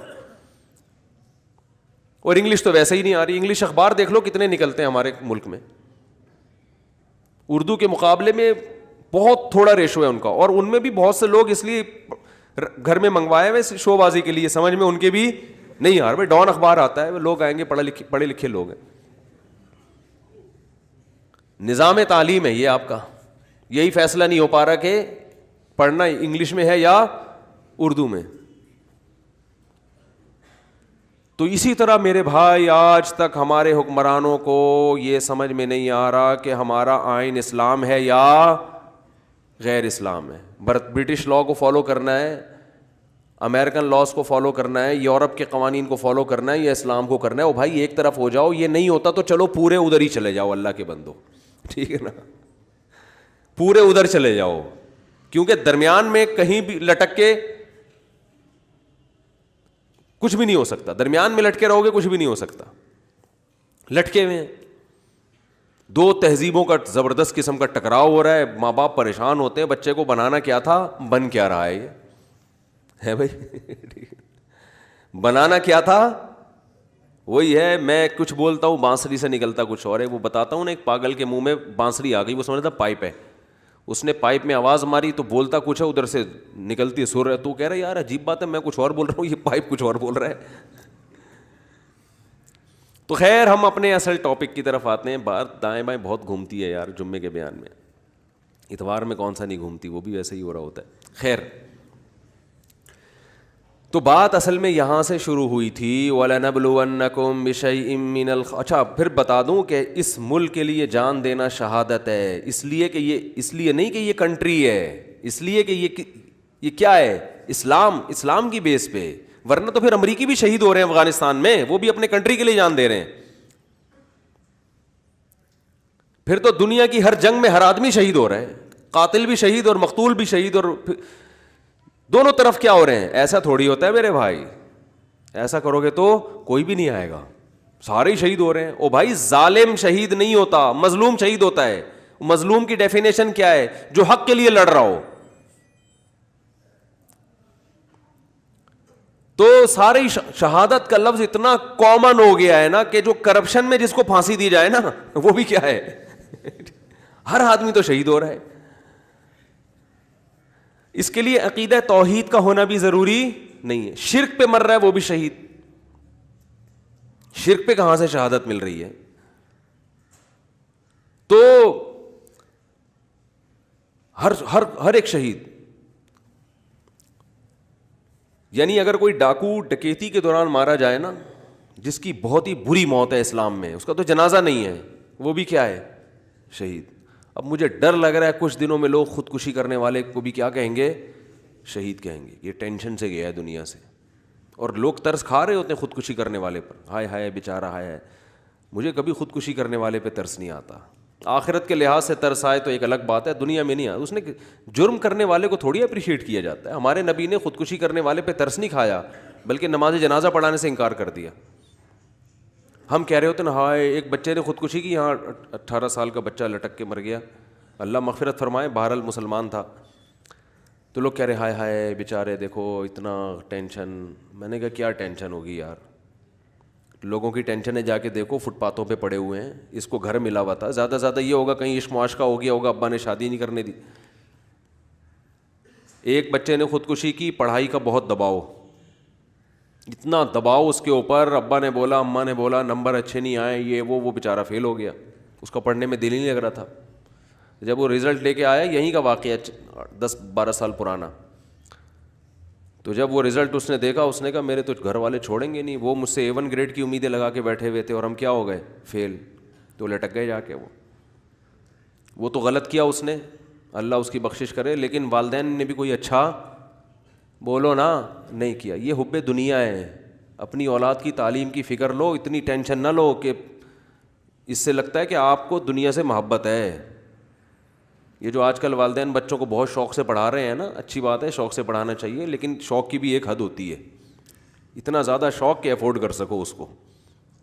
وجہ کیا ہے؟ دنیا سے محبت ہے. ہمارا بچہ ڈاکٹر بنے لازمی، ہمارا بچہ کوئی بہت بڑا سائنسدان بنے تاکہ ہماری عزت ہو، تاکہ پیسہ کما کے لائے. قوم کی خدمت پیش نظر نہیں ہوتی. اگر قوم کی خدمت پیش نظر ہے تو آپ کا بچہ بھی تو اسی قوم کا ایک فرد ہے، اس پہ اتنی ٹینشن میں کیوں ڈالا ہوا ہے اس کو؟ بہت مشکل ہے یار. آپ چاہتے ہو میرا بچہ ماہر نفسیات بن جائے، بہت زبردست نفسیات میں PhD کرے یہ، اور نفسیاتی، یہ مثال بڑی خاندانی ہے سمجھو اس کو، نفسیاتی ڈاکٹر بن کے لوگوں کی ڈپریشن کا علاج کرے. وہ اب وہ پڑھ نہیں رہا، آپ نے اس پہ اتنا بوجھ ڈالا ہوا ہے کہ وہ خود ڈپریشن میں جا رہا ہے. یہ مثال سمجھو اچھی طرح، جو یہ مارکیٹ میں یہی چل رہا ہے. ماہر نفسیات کی مثال تو ایک ایگزامپل ہے جو سمجھانے کے لیے دے رہا ہوں. وہ خود کس میں جا رہا ہے؟ ڈپریشن میں. اب آپ کہہ رہے ہو نہیں میں نے اس کو ماہر نفسیات بنا کے چھوڑنا ہے، اور یہ کوٹ رہے ہو صبح شام ڈنڈوں سے، اس کو تانے دے رہے ہو، کم بخت پڑھتا نہیں ہے. اس کا مطلب بھائی آپ کا مقصد قوم کی خدمت نہیں ہے، آپ بچے کو کماؤ پوت بنانا چاہتے ہو کہ کما کما کے نوٹ چھاپے گا، طبیعت سے بیٹھ کے کھائیں گے. نفسیات کے ماہر کا تو ایک لیبل ہے، کیونکہ ماہر نفسیات کی ایک ویلیو بڑھتی جا رہی ہے نا. ڈپریشن کی مریض آپ کو پتہ ہے ڈپریشن اور اسٹریس دنیا میں پھیل رہی ہے، تو ماہر نفسیات کی ویلیو بڑھ رہی ہے، تو خود اس کو نفسیاتی بنا دیا. تو اگر قوم کی خدمت کے لیے بچے کو کچھ بنا رہے ہو تو قوم کی خدمت تو رکشا چلانے سے بھی ہوتی ہے میرے بھائی. رکشا ٹائم پہ نہ ملے آدمی کا میٹر شارٹ ہوتا ہے کہ نہیں ہوتا. قوم کی خدمت تو بھنگی بننے میں بھی ہوتی ہے. یہ بھنگی اگر اسٹرائک کر کے بیٹھ جائے، ہڑتال کر کے، ایسی ڈاکٹروں سے آدمی کہے گا بھائی کلینک بند کر دو، تم ہڑتال کر لو، اتنا مسئلہ نہیں ہے. بھنگیوں کی ہڑتال افورڈ نہیں کر سکتے ہم. تو قوم کی خدمت تو بھنگی بنانے میں بھی ہے.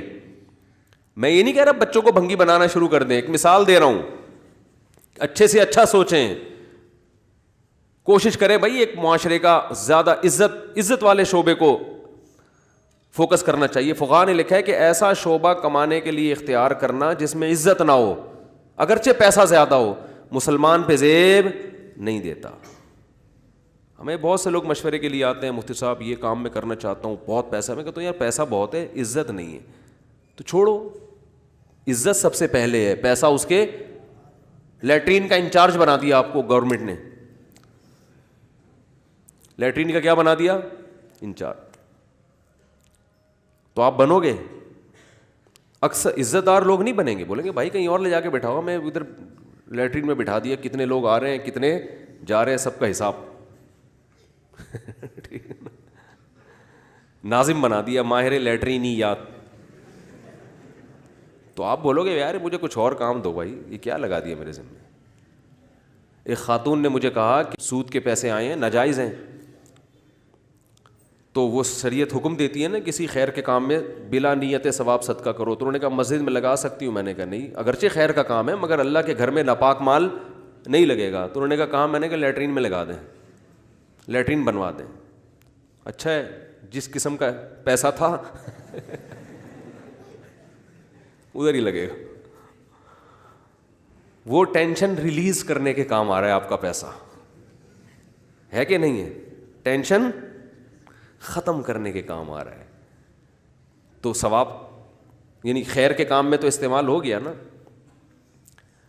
تو خودکشی کرنے والے پہ ترس مت کھاؤ. اس نے کوئی اتنا بڑا, اللہ نے کسی کو غم نہیں دیا ہوتا کہ وہ اپنے آپ کو جان سے مار دے. صبر نہیں کرتے, سارے عیاشیاں دنیا میں ہی کرنا چاہتے ہیں, یہ بھی مل جائے وہ بھی مل جائے, یہ بھی مل جائے وہ بھی مل جائے, نہیں ملتا تو ٹھا کر کے مار دیا اپنے آپ. کوئی حوصلے کی بات تھوڑی ہے. تو ہمارے نبی نے تو ترس نہیں کھایا, بلکہ فرمایا میں نہیں پڑھاؤں گا جنازہ. پتہ نہیں صحابہ نے پڑھا نہیں پڑھا, میرے علم میں نہیں ہے. تو فقہاء نے یہی لکھا ہے کہ خودکشی کرنے والے کا نماز جنازہ جو قوم کا مقتدیٰ ہے, رہبر ہے, مسجد کا امام ہے, وہ نہ پڑھائے, بائیکاٹ کرے. عام پبلک کو کہتے بھائی کوئی بھی قوم کا جو بڑا آدمی ہے نا, جس کے جنازہ پڑھانے میں اس کو گویا پروٹوکول مل رہا ہے. اس سے بھی تو پروٹوکول ملتا ہے نا کہ کس نے کس کا جنازہ پڑھایا, تو یہ پروٹوکول اس کو نہیں دیا جائے گا. اور بچوں پہ جس طرح دباؤ بھی مت ڈالیں, پڑھ لے ٹھیک ہے, نہیں پڑھے کوئی بات نہیں یار, گولے گنڈے بیچے گا, کچھ نہیں ہوتا. کوئی گولے گنڈے بیچ کچھ نہیں ہوتا, گھبرائیں نہیں. دنیا سے دل نہ لگاؤ اللہ کے بندو. یہ جو ٹینشنیں تم نے پالی ہوئی ہیں نا, یہ نکالو, یہ کھرچ کے دل سے. دل لٹکے ہوئے ہیں نا یہ بنگلوں میں گاڑیوں میں, نکالو. مسافر خانہ ہے, W11 ہے, لٹک کے جا رہے ہو, جب اسٹیشن آئے گا, اڈا آئے گا, اتر جائیں گے, ختم. کل ایک صاحب مجھے ملے, کہہ رہے 3 گھر آپ نے پالے ہوئے, ابھی تک ذاتی گھر نہیں بنایا, ٹینشن نہیں ہوتی. میں نے کہا دن کتنے رہ گئے. ویسے ہی کرونا کی ایسی ایک وبا آئی ہوئی ہے, اسی میں لپٹ گئے تو اسی میں نکل لیے. اب کرونا تو جوان بوڑھے کو فرق ہی نہیں کر رہا. اور جس طرح سے کراؤڈ ہم سے ملنے کے لیے آتا ہے تو پورا امکان ہے کوئی نہ کوئی اپنا کرونا پارسل کرے گا. مجھے تو ایسا ہی لگ رہا ہے. زیادہ تر وہ لوگ گئے ہیں جو پبلک فگر تھے. کرونا میں زیادہ تر ان لوگوں کا انتقال ہوا ہے جو مجمع میں گھلتے ملتے, زیادہ تر آپ دیکھ لو ہسٹری. تو پبلک پوری کوشش کر رہی ہے, اور منہ پہ آ کے چھینک بھی رہے ہوتے ہیں.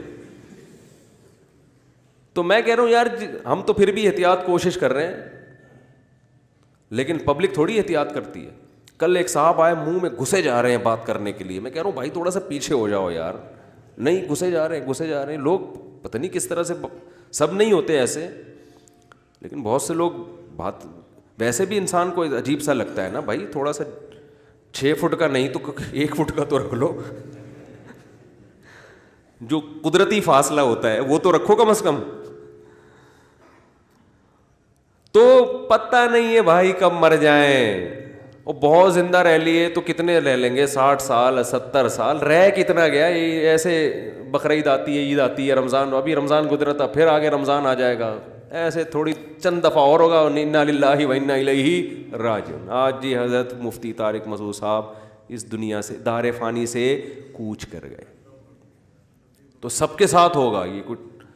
تو جب ہوگا تو کیا دیواروں اینٹوں سے دل لگانا یار, بے وقوفوں والی حرکت. مل جائے ٹھیک ہے, فری پھوکٹ میں کوئی دے دے ٹھیک ہے, لے لیں گے, دے گا نہیں کوئی, اتنا فری کوئی بھی نہیں ہے. یا بہت اللہ نے دے دیا تو چلو جب سارے کام ہو گئے, اب صدقہ بھی ہو گیا, خیرات بھی ہو گیا, بچوں کی تعلیم بھی ہو گئی, بچ گئے, چلو یار گھر خرید لو, فری پھوکٹ کا, وہ بھی ایک قسم کے فری پھوکٹ کا ہی ہو گیا نا.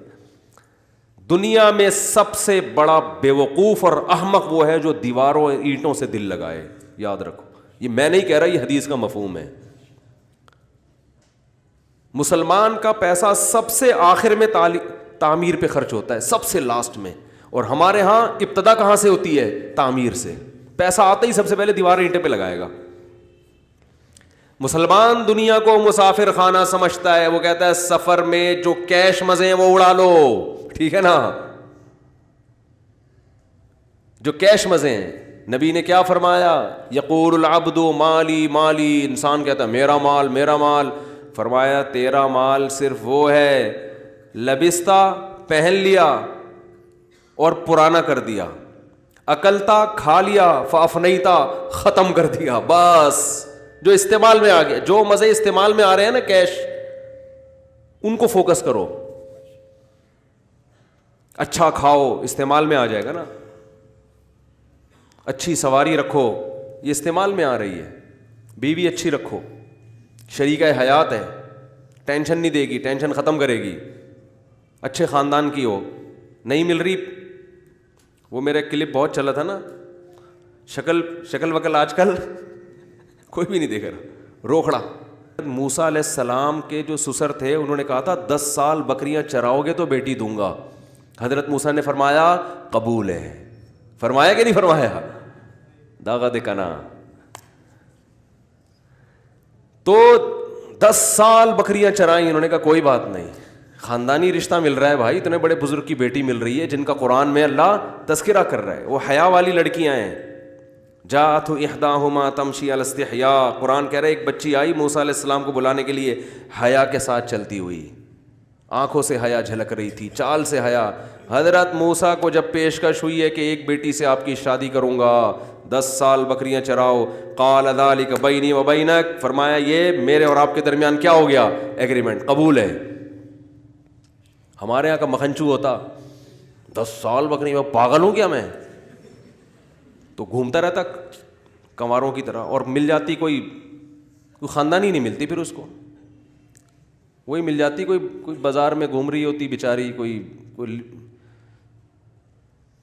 تو, اور کوئی خاندانی کوئی اس کا وہ نہ ہوتا پیچھے, کوئی تربیت نہ ہوتی, بس ویسے ہی ایک راہ چلتے ہوئے لوگ کہہ رہے ہوتے ہیں نا یہ رشتہ کہاں سے ملا, بس راہ چلتے ہوئے اچانک آنکھ مٹکا ہوا تھا اور آنکھوں کے تبادلے ہوئے تھے, اور آج یہ ہماری شریکہ حیات ہے. تو پھر تو ایسا ہی ہوگا بھائی. W11 میں ملاقات ہو رہی ہے کسی کی,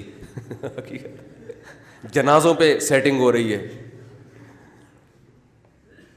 بس ایک نظر پڑی اور سمجھ میں آ گیا. تو کیسے سمجھ میں آ گیا کہ نظر میں؟ آپ کو اخلاق کا کیا پتہ, اس کے طور طریقوں کیا پتہ, کس خاندان سے ہے, پہلے سے گھر سے بھاگی بھی تو نہیں ہے خدا نخواستہ.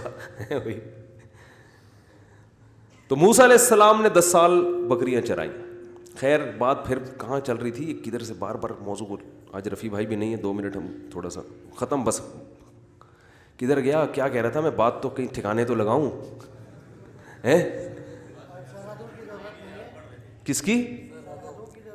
ہاں تو میرے بھائی یہ ہم جو میں یہ کہہ رہا تھا کہ قرآن میں اللہ کا ارشاد ہے ہم تمہیں آزمائیں گے بشیء من الخوف والجوع, کبھی بھوک مسلط ہوگی, کبھی خوف مسلط ہوگا, ونقص من الاموال والانفس, کبھی مالی نقصان ہوگا, معیشت تباہ ہوگی, اور کبھی جانیں ہلاک ہوں گی.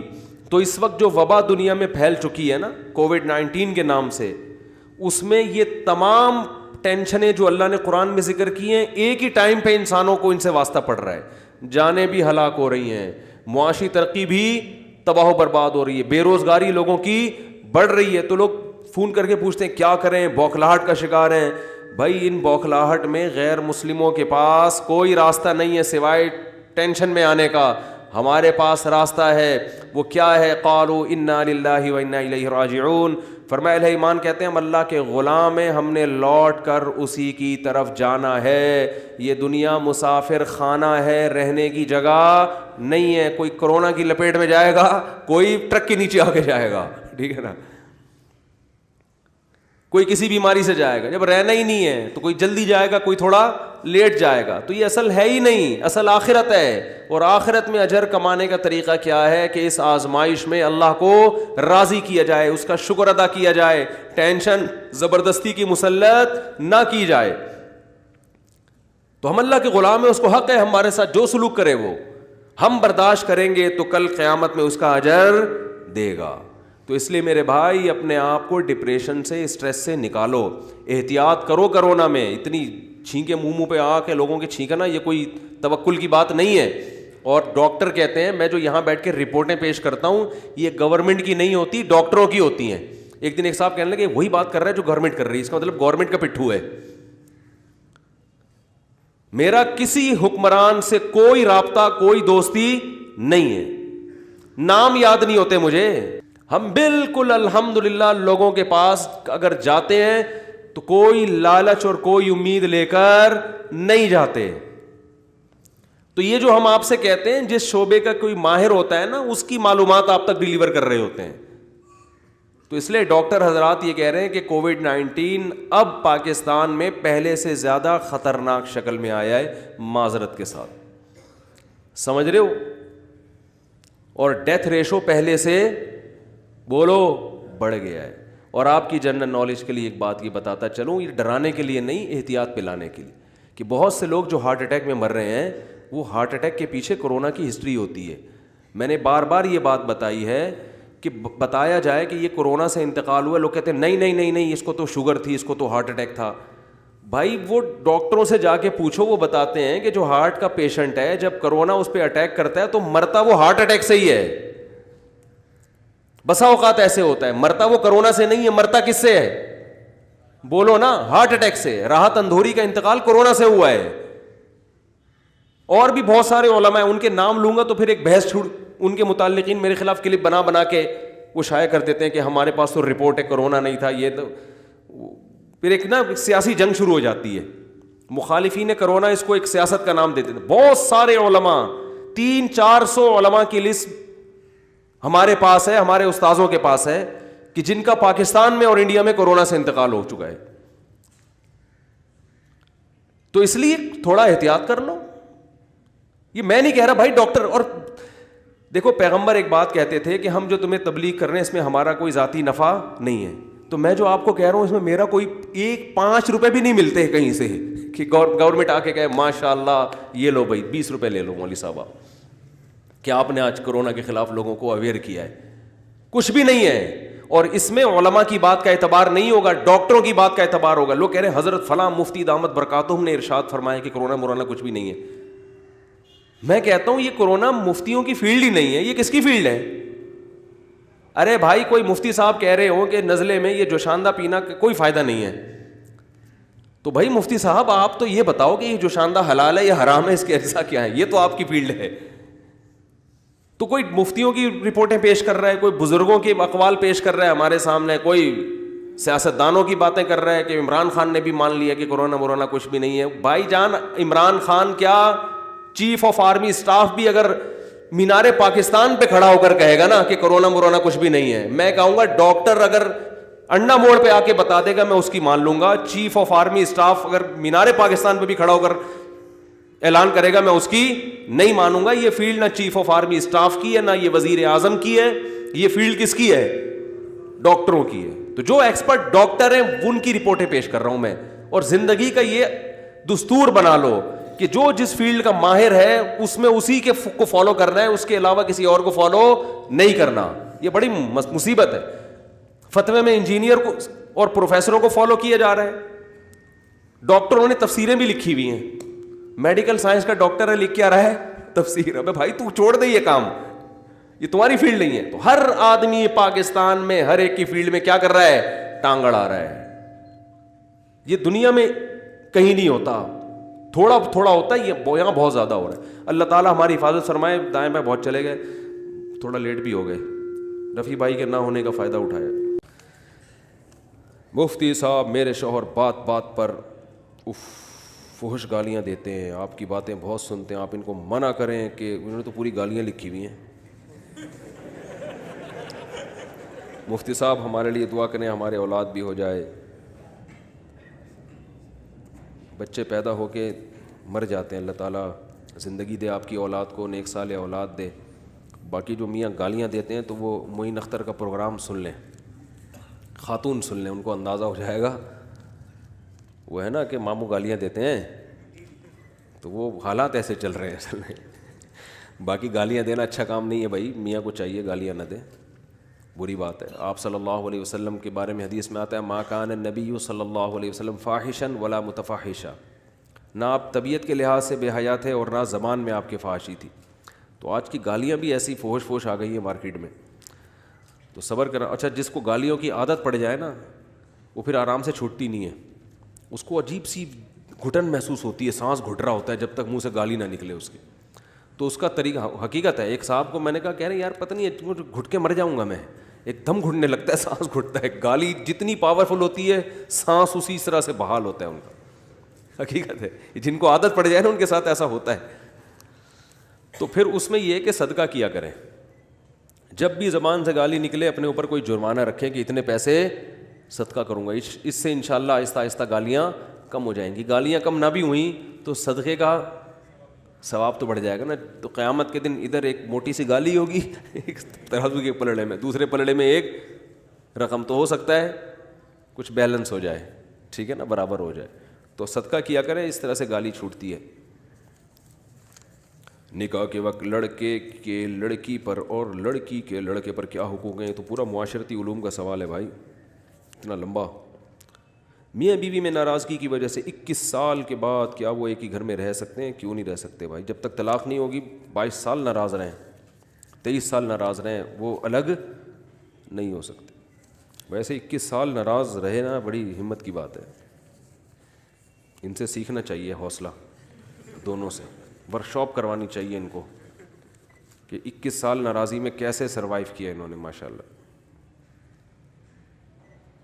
حمل میں زوجہ کو طلاق ہو جاتی ہے یا نہیں ہو جاتی ہے؟ طلاق نکاح کے بعد جب بھی دو گے ہوگی, سمجھ رہے ہو, چاہے حیض کی حالت میں ہو چاہے حمل کی حالت. طلاق میں ریورس گیئر ہے ہی نہیں. طلاق جب زبان سے نکلتی ہے تو بہرحال اثر کرتی ہے. ایک صاحب نے پوچھا کہ پتہ نہیں ہمارے ہاں رواج ہے کوئی بھی کام کرنا ہو تو یہ کہتے ہیں کہ میں اگر نہیں کیا تو 3 بیوی کو طلاق ثلاث, اس طرح کی ان کا رواج بن گیا ہے. تو انہوں نے کہا مجھے صاحب بار بار فون کر کے تنگ کر رہے تھے, تو میں نے کہا تو نے اب مجھے فون کیا اور میں نے تیرا فون اٹھا لیا نا تو بیوی کو طلاق ثلاث ایسے بول دیا. کہہ رہے وہ تو ہم ایسے بات بات پہ کہتے ہیں, تو ہم نے فون اٹھا لیا تو اب کیا ہوگا؟ میں نے کہا ہو گئی بھی 3 طلاقیں ہو گئیں اور کیا ہے. کہہ رہے ہیں یار یہ تو ہمارے یہاں رواج ہے. تو میں نے کہا پھر سارے ہی اس طرح گھوم رہے ہوں گے, رواج ہے تو.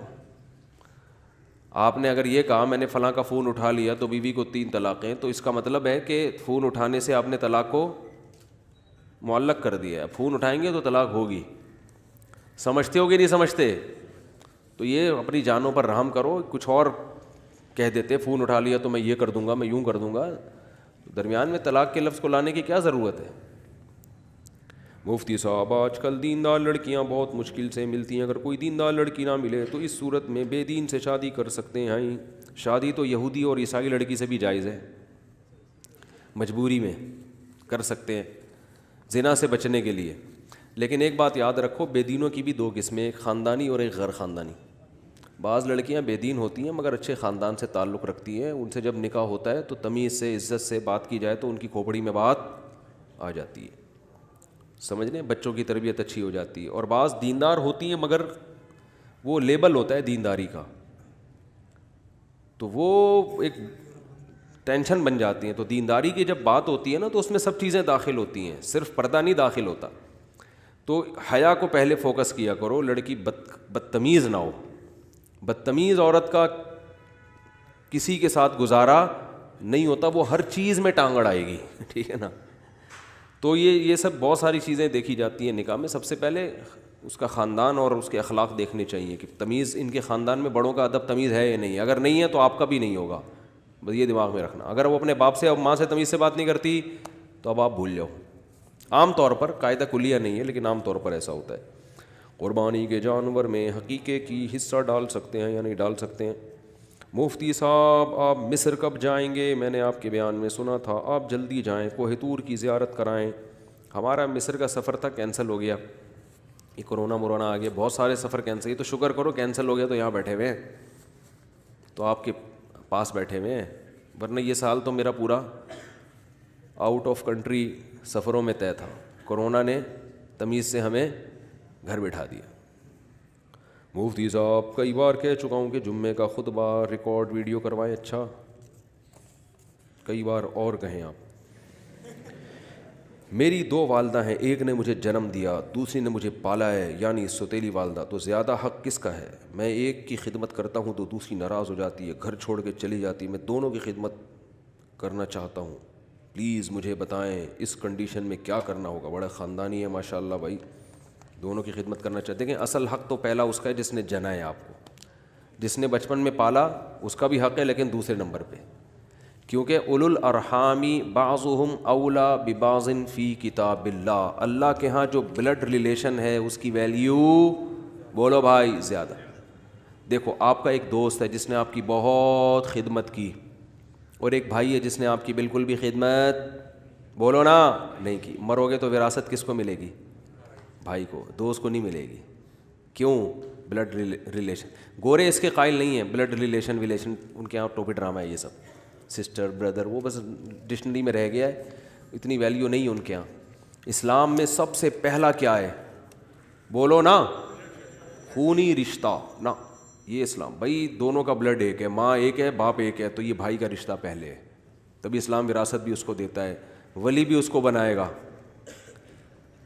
اور اس سے ناراضی کو اسلام برداشت نہیں کرے گا, حالانکہ اس نے آپ کے لیے کچھ بھی نہیں کیا. ہمارے نبی جب ہجرت کر کے گئے نا مدینہ, تو آپ صلی اللہ علیہ وسلم, سب صحابہ چاہتے تھے آپ ہمارے یہاں ٹھہریں. ان میں بہت سے ایسے صحابہ تھے جنہوں نے بڑی قربانیاں دی تھیں, بیعت کی آپ سے مکہ آ کے, پہلے سے بیعت کر کے چلے گئے, وہاں اسلام پھیلایا, بہت تبلیغ کی. لیکن آپ نے فرمایا نہیں, این اخوال بنی عبد المطلب, میرے دادا کا ننیال کہاں ہے؟ کیونکہ دور کے رشتہ دار ہیں یہاں پہ. دادا کا ننیال تھا مدینہ میں, دادا کا ننیال, صحیح ہے نا.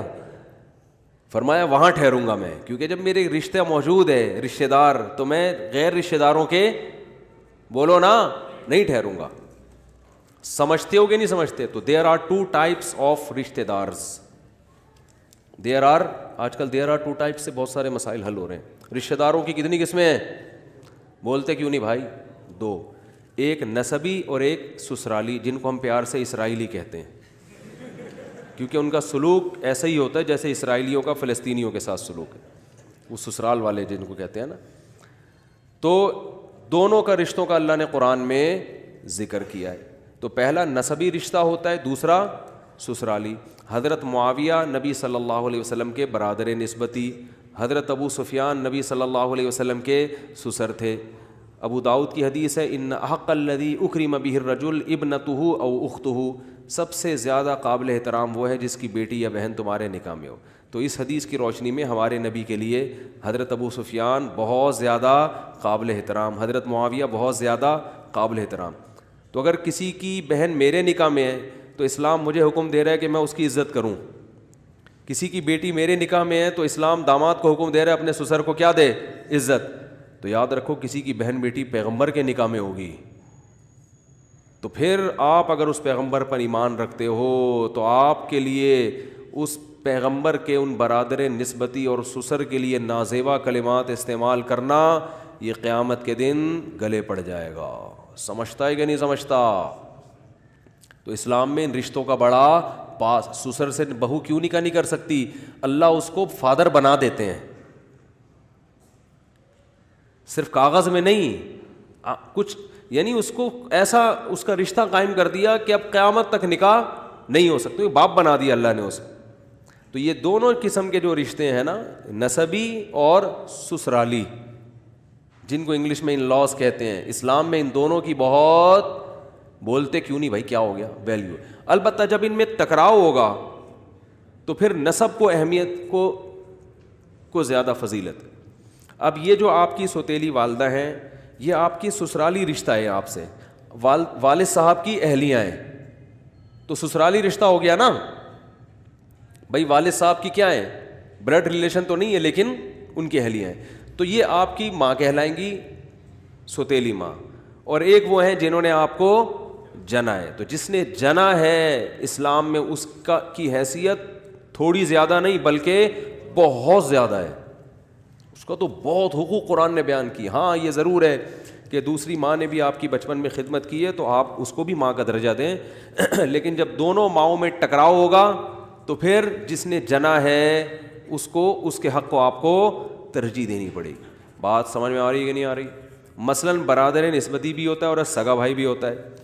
سگے بھائی اور برادر نسبتی میں جب ٹکراؤ ہو جائے گا, مثال کے طور پر سگے بھائی کا نام ہے وسیم. اب پھر میرے گھر والوں نے مجھے کہا, میں ابھی جمعے کے بیان سے پہلے اپنی اہلیہ سے گھر والوں سے مشورہ لیا کہ آج کوئی نیا ٹاپک ذہن میں ہو, کوئی اہم ترین تو بتانا. انہوں نے کہا آپ کے مخصوص ہی بیان ہے, وسیم بھائی, ستار بھائی, غفار بھائی, مارکیٹ سے شارٹ. یہ گھر والوں کا میرے بارے میں, تبھی کہتے ہیں آدمی کی گھر کے علاوہ ہر جگہ عزت ہوتی ہے. اس نے کہا آپ کا کیا ٹاپک, وہی 4 شادیاں آ جائیں گی گھوم پھر کے, وہی پھر وہی آ جائیں گے, حقوق آ جائیں گے, پھر وہ ستار بھائی آ جائیں گے, پھر غفار بھائی آ جائیں گے, تو یہی چلے گا بھائی, یہی اسی کو گھما دینا بس جا کے. تو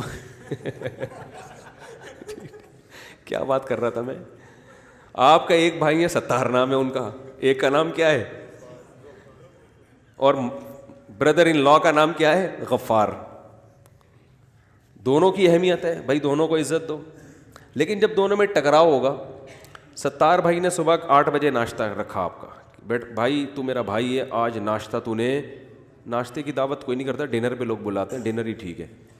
آج 9 بجے, کراچی میں 2:45 بجے رات کو, کراچی میں تو ایسے ہی ڈنر چل رہا ہے نا, آج رات 2:45 بجے تو نے ٹائم پہ کھانا میرے ساتھ کھانا ہے, ٹھیک ہے نا.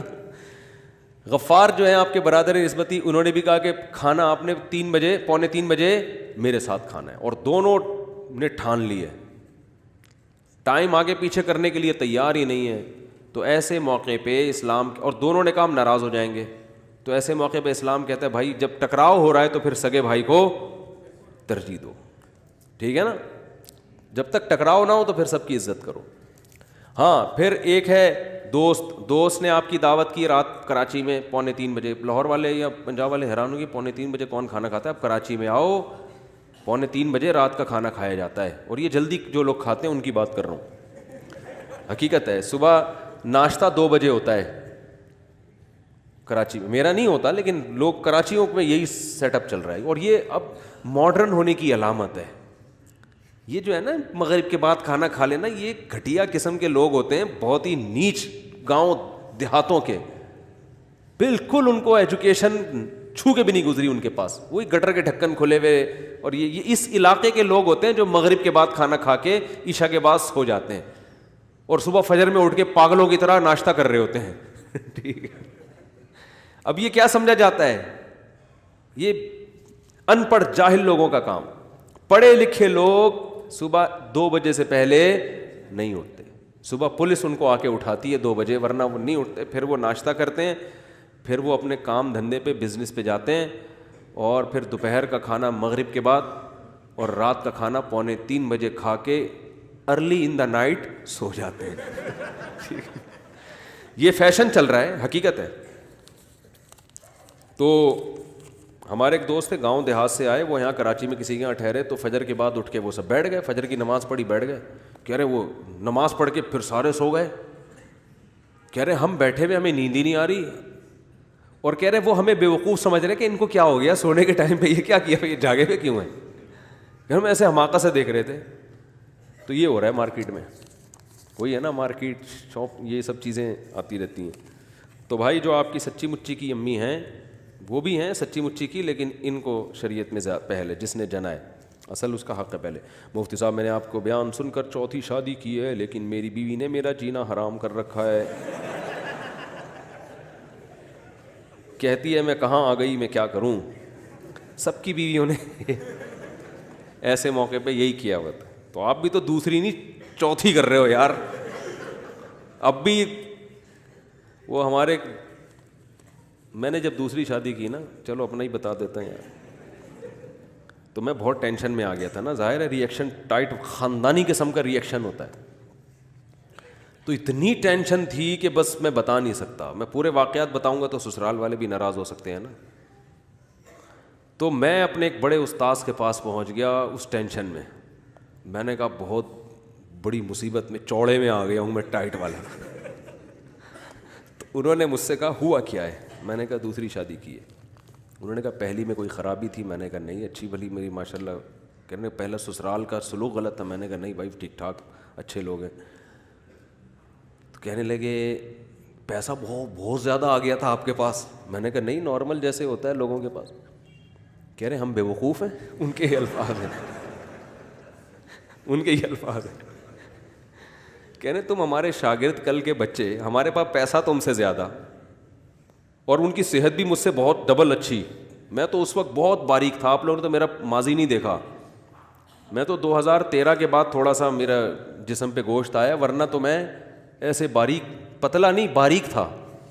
تو انہوں نے کہا اتنے باریک آدمی ہو تم, ہماری صحت بھی اچھی. تو پھر مجھے کہنے لگے, مجھے نہیں ایک دوسرے شاگرد کو کہنے لگے کہ ایک آدمی کو شہد پینے کا شوق ہے, جوش میں آ کے وہ ڈائریکٹ شہد میں ہاتھ دے کے, چھتے میں ہاتھ دے کے شہد نکال رہا ہے, اور پھر آ کے شکایت کرتے ہیں مکھیاں کاٹ رہی ہیں. آگے ابھی بات کمپلیٹ نہیں ہوئی. انہوں نے کہا ایک آدمی جس کو شہد پینے کا شوق ہے, ایک طریقہ تو ہوتا ہے نا تمیز سے کاٹے اور وہ برتن میں, کہہ رہے اتنا شوق ہے اس کو شہد پینے کا کہ ڈائریکٹ چھتے میں ہاتھ دے کے کیا کر رہا ہے, شہد نکال رہا ہے. شکایت کرتا ہے کہ مکھیاں کاٹ رہی ہیں. تو بتاؤ بہت بڑا بے وقوف ہے یا نہیں؟ تو وہ دوسرا میرا کلاس فیلو تھا, اس نے کہا ہاں. کہتے ہیں یہ مفتی میرے بارے میں کہا, یہ اس مولوی کو دیکھو شہد کے چھتے میں منہ دے کے شہد پی رہا ہے, اور پھر آ کے شکایت کر رہا ہے کہ استاد جی مکھیاں کاٹ رہی ہیں. تو میں نے کہا یہ کیا تسلی دیں گے مجھے یار, یہ تو اور زیادہ ٹینشن دے رہے ہیں. تو میں وہاں سے پتلی گلی سے نکل گیا. تو میں نے کہا یہاں پھر ایک اور استاذ ملے. میں نے کہا یہ چل رہا ہے بھائی, بہت زیادہ ٹینشن ہو رہی ہے. حالانکہ مجھے پتا تھا ٹینشن ہوگی, لیکن بہت, جتنا سوچو گے نا ٹینشن ہو رہی ہے اس کو 10 سے ضرب دے لو, اتنی ہوتی ہے. سوچ کے جتنا ٹینشن کا تصور آپ کے دماغ میں ہے نا, اس سے بھی زیادہ. تو پھر کیا ہوا, میں نے کہا, انہوں نے کہا بس چھوڑو یار, جو ہونا تھا ہو گیا. پھر ہم نے کہا ٹینشن میں جینا سیکھو. میرے پاس اس وقت ہوتی تھی GTO 125, خاندانی قسم کی بائکیں ہم نے ہمیشہ رکھی ہیں. تو میں پھر نمبر پلیٹ والے کے پاس گیا, اس کے پیچھے لکھ دو موسٹ وانٹیڈ, کیونکہ میرے سسرال والے مجھے ایسے تلاش کر رہے تھے کہ جہاں ملے اس کو پکڑ کے پیٹنا ہے, طبیعت سے کوٹنا ہے اس کو, جان سے مارنے کی دھمکیاں اور بہت کچھ تھا. اور سسرال بھی میرا بہت پاورفل تھا, ایسا نہیں کمزور نہیں تھا سسرال. کیا تھا یہ زیادہ نہیں ڈیٹیل میں نہیں, ساری باتیں تھوڑی سب بتا دیں, ہاتھ پاؤں کٹوا دیں, ٹھیک ہے. تو پھر ہم نے تیسری کر لی. تو یہ تو ہوگا. اچھا بھائی میری سیلری 17,000 روپے ہے, اس پر کتنا عشر؟ ابے سیلری پہ عشر نہیں ہوتا, سیلری پہ زکوٰۃ ہوتی ہے میرے بھائی. 17,000 پہ زکوٰۃ نہیں ہوتی, اس کے علاوہ بھی ہیں تو بتاؤ. مولویوں اور تبلیغیوں میں پاکستان پہلے اور حج عمرہ میں دوسرے, مگر ایمانداری میں 160ویں نمبر پر ہے. بہت اچھی رپورٹ پیش کی آپ نے. اصل میں اس کا ایک اچھا مطلب بھی ہے, غلط مطلب بھی ہے. یہ جو لوگ کہتے ہیں نا کہ پاکستان میں علماء بہت ہیں اور حج عمرہ بہت ہے مگر کرپشن زیادہ ہے, تو بعض لوگ اس کا علماء سے لنک ملانے کی کوشش کرتے ہیں کہ گویا ان کو اسلام اور مولوی یہ چیزیں سکھا رہے ہیں. جب کسی چیز پہ اچھا سوچو گے نا تو اس کا پہلا فائدہ ہوتا ہے ڈپریشن ختم ہوتی ہے آدمی کی. اچھا سوچا کرو. آپ بولو پاکستان کرپشن میں 160ویں نمبر پر ہے, یا پہلے نمبر پہ فرض کر لو, مجھے تو پہلے نمبر پہ لگتا ہے 160واں, تو انہوں نے بہت عزت دے دی. تو فرض کر لو پہلے نمبر پہ ہے پاکستان کرپشن میں. لیکن ایک اچھی بات بھی ہے, کہ الحمدللہ دنیا کا علم نہیں ہے لیکن کم از کم اسلام تو یہاں پر ہے نا. اب باقی جو کرپشن میں 160ویں نمبر پر ہے نا, اگر پاکستان علماء میں اور اسلام میں بھی پہلے نمبر پہ نہ ہوتا, حج عمرے میں بھی پہلے نمبر پہ نہ ہوتا, تو کرپشن میں پھر یہ پہلے نمبر پہ ہوتا.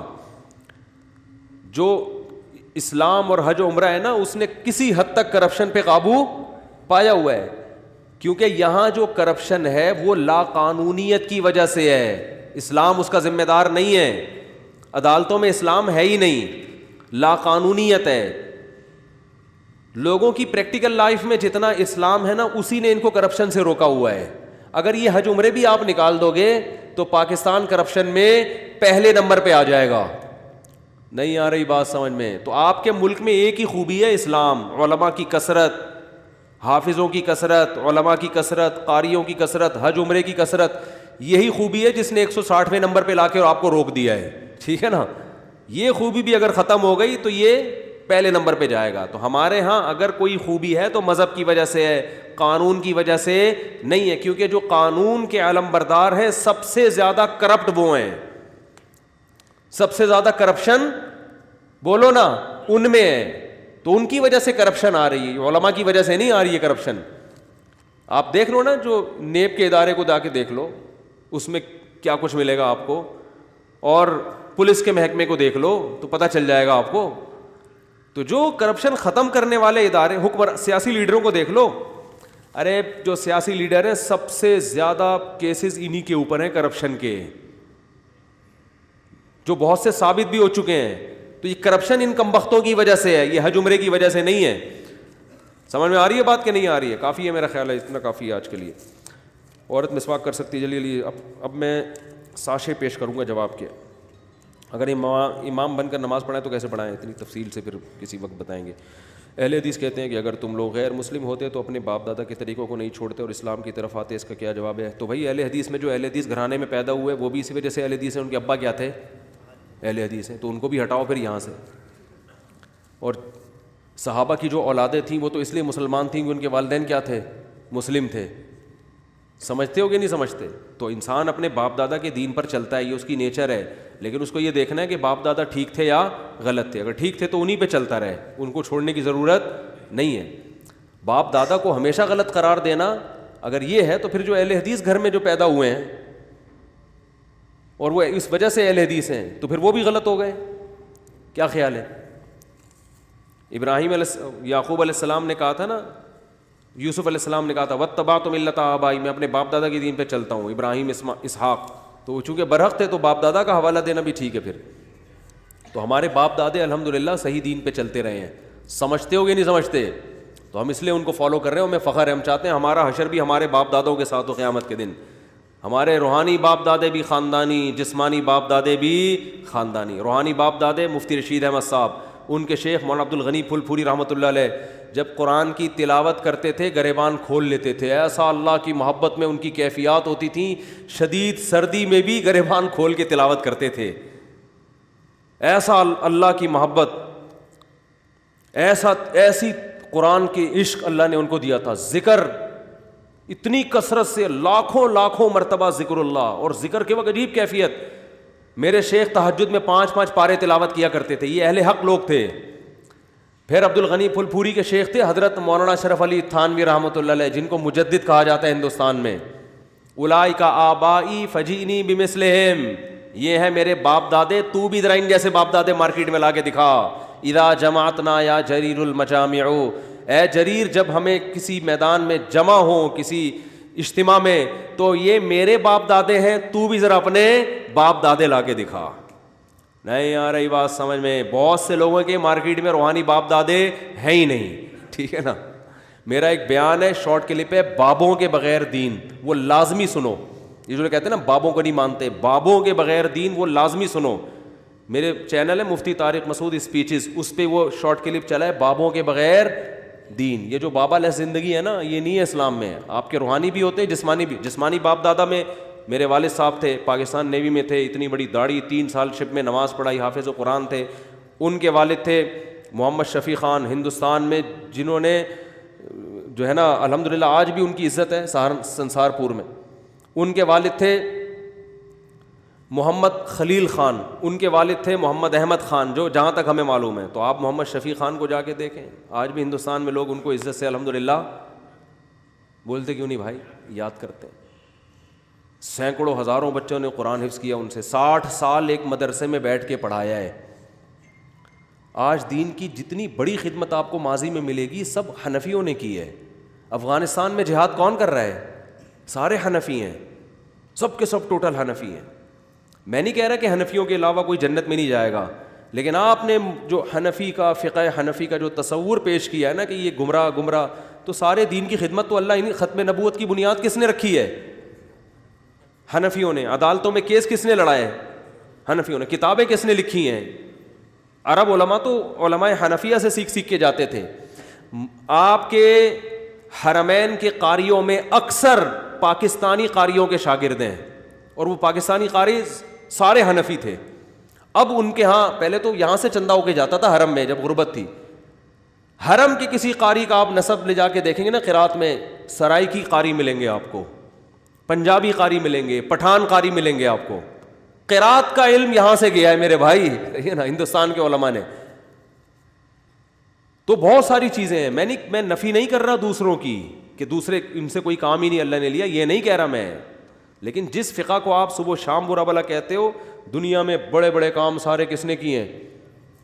حنفیوں نے کیے ہیں. خلافت عثمانیہ حنفیوں کی، اور خلافت عثمانیہ الیکشن سے نہیں، جہاد کے نتیجے میں وجود میں آئی تھی. جہاد ہوا تھا، جیسے آج افغانستان میں کیا ہو رہا ہے؟ جہاد ہو رہا ہے. تو اس لیے یہ صرف پھینکنے کی باتیں ہیں. وہ ایک صاحب آئے جماعت المسلمین کے پرسوں، کہنے لگے میں جماعت المسلمین میں لے گیا کہ وہاں کا امام میں نے دیکھا ہے، مسجد کا امام صفیں سیدھی کرتے ہیں خود جا کے. حنفیوں کی مسجد میں ایسا نہیں ہوتا، اس لیے جماعت المسلمین والے بالکل صحیح ہیں. میں نے کہا واڑے واہ. میں نے کہا کسی قادیانی کی مسجد میں جاؤ کہ لوگوں کو بالکل تیر کی طرح سیدھا کر رہا ہے، تو اس کا مطلب وہ قادیانی کیا ہوتے ہیں؟ بھائی یہ خوبی ہے کہ صفیں ذرا اہتمام سے درست کرواتے ہیں. اس کا حل یہ تھا کہ آپ آ کے کہتے امام صاحب آپ بھی ذرا صفوں کو سیدھا کرنے میں اہتمام سے کام لیا کریں. یہ تھوڑی کہ اس بیس پہ نیا فرقہ بنا لو آپ. میں نے کہا، وہ کہنے لگے قادیانیوں کی تو بنیاد ہی غلط ہے نا، وہ صفیں سیدھی بھی کر لیں تو جنت میں نہیں جائیں گے. تو میں نے کہا جماعت المسلمین کی بھی بنیاد کیا ہے؟ غلط ہے. کہتے ہیں کیسے؟ میں نے کہا 1975 میں بنیاد رکھی گئی ہے، یہ صحیح کیسے ہو سکتا ہے؟ اس سے پہلے کیا تھا؟ اس سے پہلے تو جماعت المسلمین نام کا کوئی فرقہ اس پوری کائنات میں تھا ہی نہیں. تو یہ تو 1975 میں بنایا، اس جماعت کا نام بنایا اور اس کا نام گورنمنٹ آف پاکستان سے رجسٹریشن کروایا. اس کا رجسٹریشن نمبر بھی ہم نکال کے دے سکتے ہیں. تو چیز ہی غلط ہے. نیا فرقہ لانچ ہو رہا ہے، فرقے کہاں ہیں اسلام میں؟ نہیں آئے گی سمجھ، میرا خیال ہے کافی ہو گیا، بہت ہو گیا یار. اب عصر تک تھوڑی بیٹھے رہیں گے یہاں پہ، جمعے کا دن ہے، وہ مہمان بھی آئے ہوئے ہیں، ان کو بھی جانا ہے. اچھا بھائی مسافہ نہ فرمائے. ابھی کورونا پہ آپ نے اتنا تفصیلی بیان سن لیا نا، اب جائیں، اب ایک دوسرے سے گلے ملیں، آپ چھینکیں ایک دوسرے کے منہ پہ.